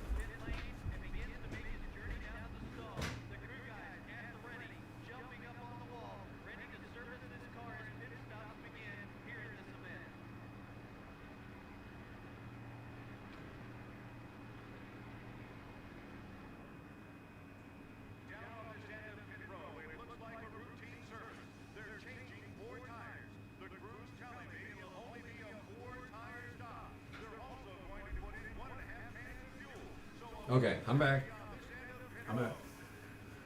Oh, my hand. It still hurts. The arthritis that I'm going to have 50 years from now. I can feel it already. Okay, so there's Casey. I think he's a full lap ahead of me. I'm clear. He said I'm clear, so I'm going to go up.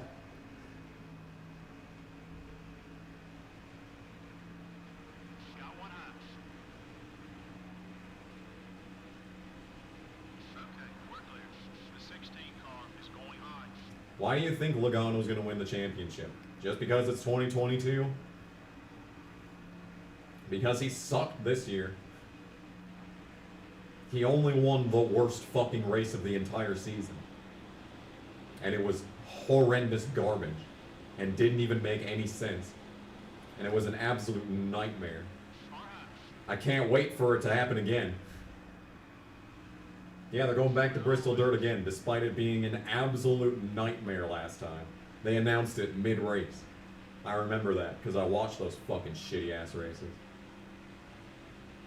But no, Logano wasn't for shit all season long. He was the worst Penske driver. Worse than DiBenedetto. No, Blaney has taken over the spot as the top driver at Penske. Blaney is pulling a Logano like Logano pulled on Brad, and it's great. It is hilarious to watch. I approve wholeheartedly of it, by the way. Now Logano knows how it feels to get Logano. Yeah, plastic is never gonna go away. Thought we were finally free from his fucking bitch ass. He goes, he fucking does nothing in an Xfinity Series, and then gets promoted to the Cup Series. Very wholehearted, deservingly, by the way. And then he runs Germain Racing into bankruptcy. They shut down and he's out of a job, thank God. So then he runs some races in the fucking 54 somehow. Wrecks in all of them.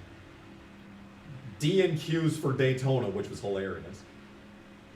And now he's just at fucking GMS because I don't fucking know. That's unearned. That's entirely unearned. Eric Jones is going to embarrass him next season.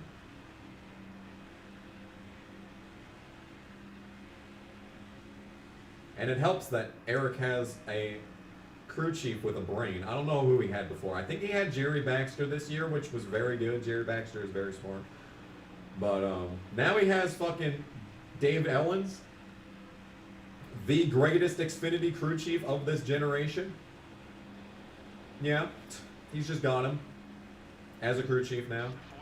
Will his success in Xfinity translate to Cup? Fucking hopefully. I hope it does. Number 8 is about to put your lap down. God, I hope Eric wins Bristol. Both Bristol Dirt and regular Bristol. Sweep the Bristols.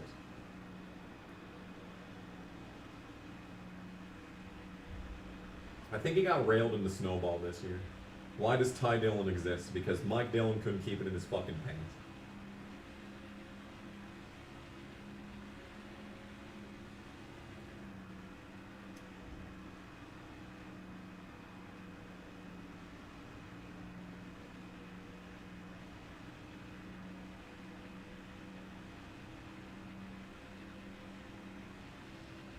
Natalie Decker makes me hate things. Makes me regret the fact that life as a whole is here. Makes me think that the universe itself does not deserve to exist. It does not deserve to exist. Eric could barely win at JGR. How about Ty? How many wins does Ty have? How many? I'm waiting. Waiting for an answer to that question. How many wins does Ty Dillon have exactly? Who's blowing up? Gordon, get fucked! Get fucked, you rainbow cunt! Hell yeah, dude. Good race. Good race. Jeff Gordon blew up. Good race.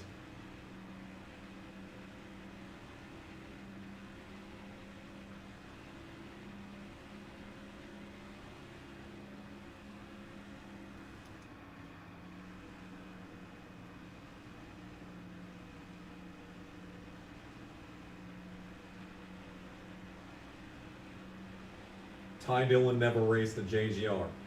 He literally did this year! This year! And he sucked!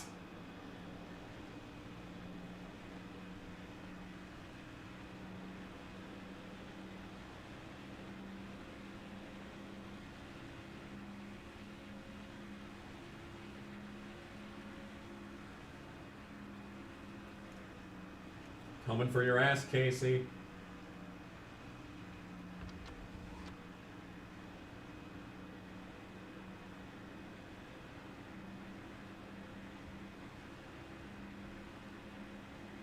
Wow. 2 points. The entire backstretch is worth 2 friendship points. Got one outside. Yeah, literally everyone else that stepped foot inside of the 54 fucking won. Hamlin should have won. Truex should have won.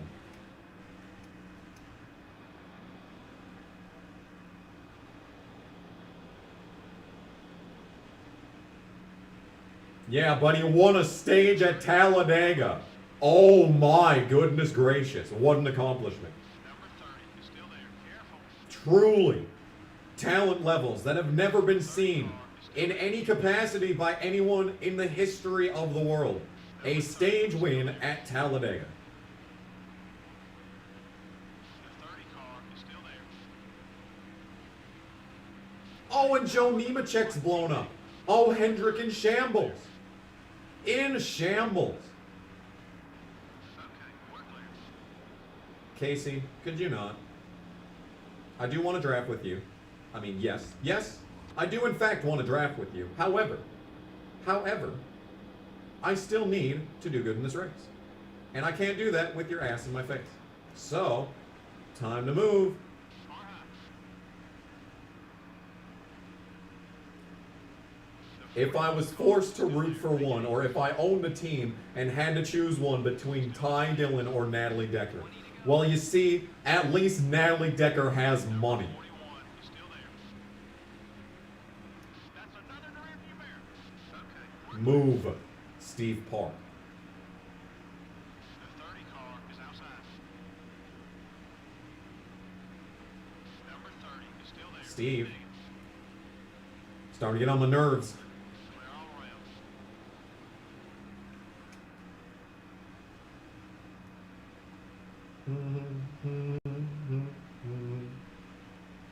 You can go ahead and pay no mind to Ty Dillon, but you forgot. He replaced probably my second favorite driver of all time after accomplishing absolutely fucking nothing in the Xfinity Series, and after Casey was signed to a multi-year contract the year before in that car. So this fucking bitch retires my second favorite driver of all time just to do absolutely jack fucking shit in said car and for people to worship him as he wins garbage stages. Amazing. Amazing. What an accomplishment. Truly an accomplishment that has never been seen before in the history of auto racing. Yeah, Casey Mears won a cup race at one point in his fucking life.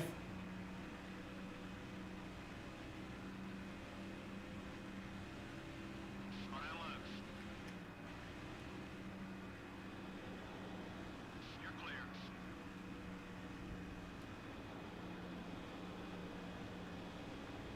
And never mind the fact Casey should have won the 2005 Homestead race, which probably would have completely changed the trajectory of his entire career. But no, they needed the caution. They really needed that caution for the piece of paper in turn 3.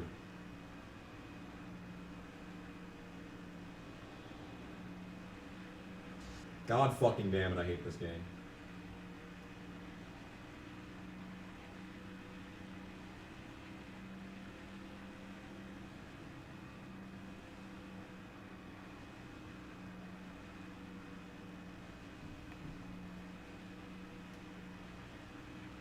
Listen, Natalie Decker finished like 4th at Daytona once. If Natalie Decker can finish 4th in a truck race at Daytona, anyone can finish 4th in a truck race. At any track. Your 90-year-old grandma in her wheelchair with her oxygen tank can strap into a race car and run it and go and run 5th and run 4th. Okay? Just saying.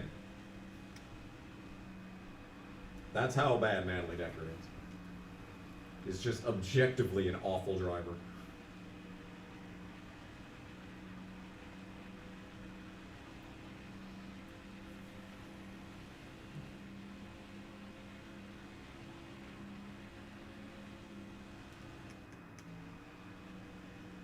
I walk a lonely road, the only road that I have ever known.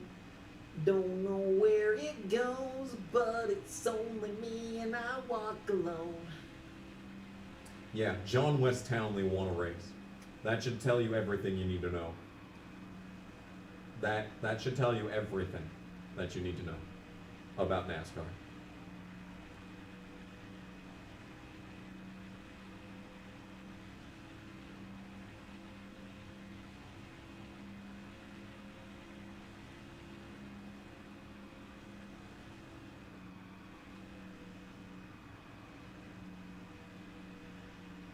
Turn. Oh my god, the car sucks suddenly. This was supposed to make the car not suck, pitting as early as I did. It has had the opposite reaction, in fact.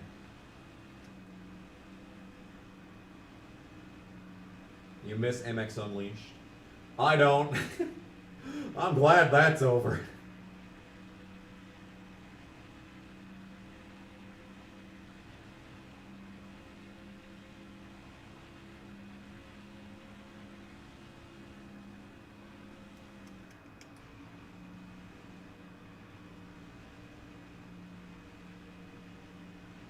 Okay. So, we're coming down to the nitty-gritty of this race. We're still here. When will I sing Because of You by Nickelback? I barely know any Nickelback songs that aren't the meme songs. Okay? So I apologize, I cannot do this. Yes, the camel physics. I mean, the highest quality content in a video game ever. That's, yeah.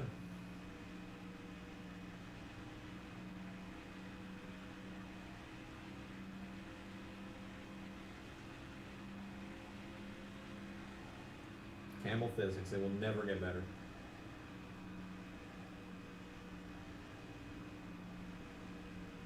You know what you know what would have improved this game? They gave this game high ratings when it came out. Like a 8 on fucking IGN.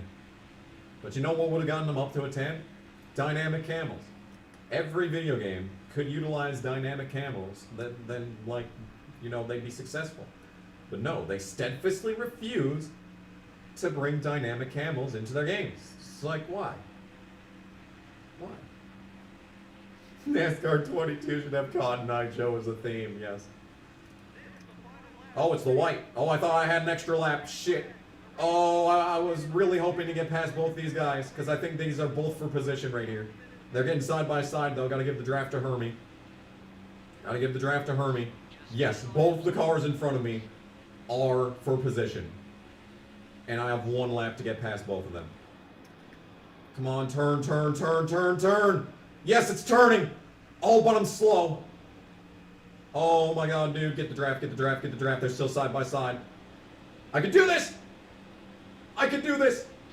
I can get both of them! Hermie! Give me room! No! Sprague, you're not getting back past me again! Oh, it's gonna be neck and neck at the line! No! No, it's not! Hermie, you bastard! No! 30 seconds. Dale Jr. wins by a lot. Oh my god, he was a lap ahead of everyone but 4 cars. Jesus, and there's the start of the race where I died immediately. Oh, my hand. Ow, ow, ow, ow. Those guys, too. They were so positive about their chances to win this morning, but then they just had a bad race. It happens. We hope you enjoyed today's race as much as we enjoyed bringing it to you. We'll see you next week in Richmond. Wow, that was pretty in-depth analysis right there. We didn't hear any of it. Some fat replays, though. We got a shot of that final run. There, look at this move. Look at this move, though. Oh my goodness, there's so many cars. Yeah, Dale Jr. could not be touched today. He was on an entirely different plane of reality. I think he's gonna get the points lead. Yeah, there's that stupid ass start, dude. Oh my god, I'm still mad about that. Yeah, that was a much better race than the Martinsville race would have been if I actually, you know, lived through it.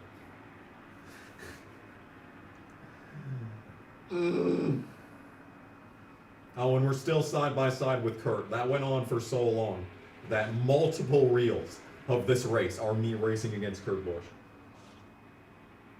I do remember 2018 Auto Club. It was boring. Wow. Anyway. There's the shot. At the very end, we got Sprague, but I did not get Hermie. Hermie was too good for me today.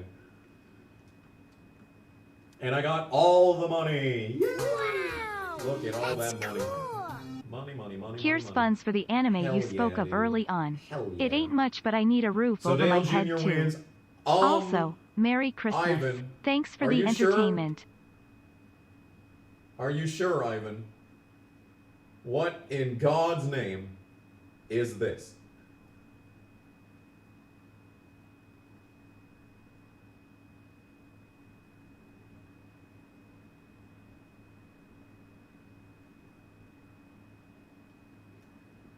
So the channel sponsor has just donated for 2022. What in the fucking name of God is this? Here's funds for the anime you spoke of early on. It ain't much, but I need a roof over my head too. Yeah, you do. Fucking, what is this? Merry Christmas to you too, Ivan. Merry Christmas to the entire chat. Wow. That's one way to end the stream. This is probably going to be the last stream of the year too, unless I get ambitious at some point next week. But yeah. Neat. Thank you for that. I'm gonna have to take that in later on because I'm not sure how to react. Not sure how to react. Mark Martin finished 8th. That's good. Sterling Marlin finished 9th. That'll help him in points. Rusty Wallace 11. Bill Elliott, after killing me on the start, finishes 13th. Wad Button 14th. Benson 18th. Kenny Wallace with a solid 21st. Kyle Petty 26th after his 10th place finish last week.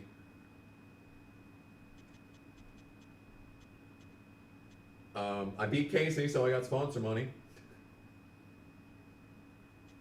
And Jeff Gordon died right at the very end. So did Joe Nemechek, Jimmy Johnson.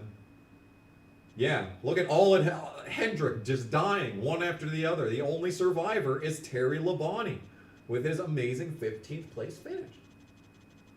What a world. But then last week's winner, Brett Bodine, fucking dies in 42nd, and Michael Waltrip, 2 in a row, can't be bothered to finish a race. But that's that. So let's hope the game does not crash on the loading screen. I don't think I've ever had this game crash on a loading screen though, so not too worried about that one. Terry sabotaging Hendrick, yeah. He doesn't want to retire this year. He's trying to force Nemechek into retirement. He wants to keep racing. We're going to save the game. Oh.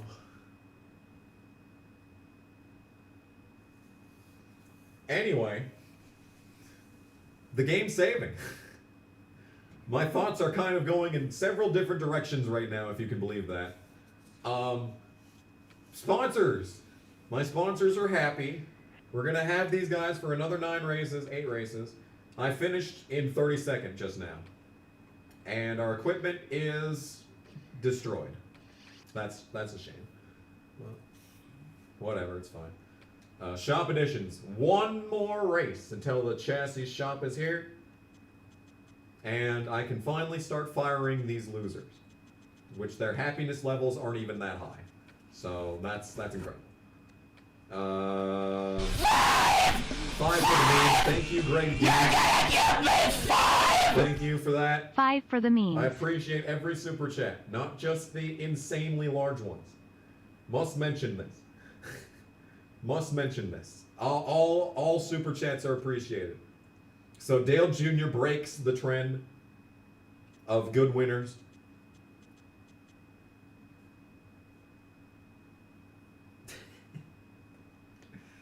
Oh man.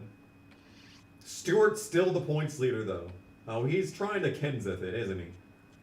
1 win versus Dale Jr., who already has 4 wins in 10 races this year. Sterling Marlin is 4th in the standings. Look at this man. Look at this man. Look at this legend. He's only 276 back. Michael Waltrip dies in points. He's all the way down to 11th. Ward Burton, though, solidly in 14th. Martin is finally recovering in points. That took long enough. Ken Schrader is 25th. He's ahead of Jerry Nadeau, Ricky Craven, Kenny Wallace. Brett Bodine down to 31st in points after his victory. Jeff Green is behind Brett Bodine at this point. Casey 36th in points. That's pretty solid. And as for Tony Raines, we are solidly 35.5 on the average finish. So how many laps now? How many laps led does Dale Jr. have? 1,043. Wow. Good Lord, Daryl. I'm sorry. Ryan Newman with the most poles, shocking. Chevy with the manufacturer championship, shocking. Jack Sprague is still 2nd in Rookie of the Year points. I am not last. I'm tied with last on full-time drivers. All right, well, that was a stream. That what you just watched was a stream. I'm not entirely sure how else to describe it. Jack Sprague has the top speed of the season at 201.975, beating out Herbie Sadler and Ryan Newman. What? Oh no, dude. Oh no. All right. Well, thanks for watching. If I have ambition, I will be back next week on Thursday. I don't have to work Thursday. Yeah. Call it Thursday. We'll do it again on Thursday. Another Thursday race. Wow. What else can I do to get my guys up? Well, I could, hire a prostitute, maybe. Anyway. Next race is Richmond. That's not good. I'm probably going to get the pole, but finish last. And then it's the Coke 600, and I'll have a fresh car for that race. Dover, Pocono, Michigan, and then finally we'll have a good race in Infineon. In any case, thank you for the unbelievably large super chat, and the other super chats too, for that matter. I'm gonna go and I'm gonna go think about this for a while. In any case, thank you all so much for watching, and I will see you in the next stream. Bye.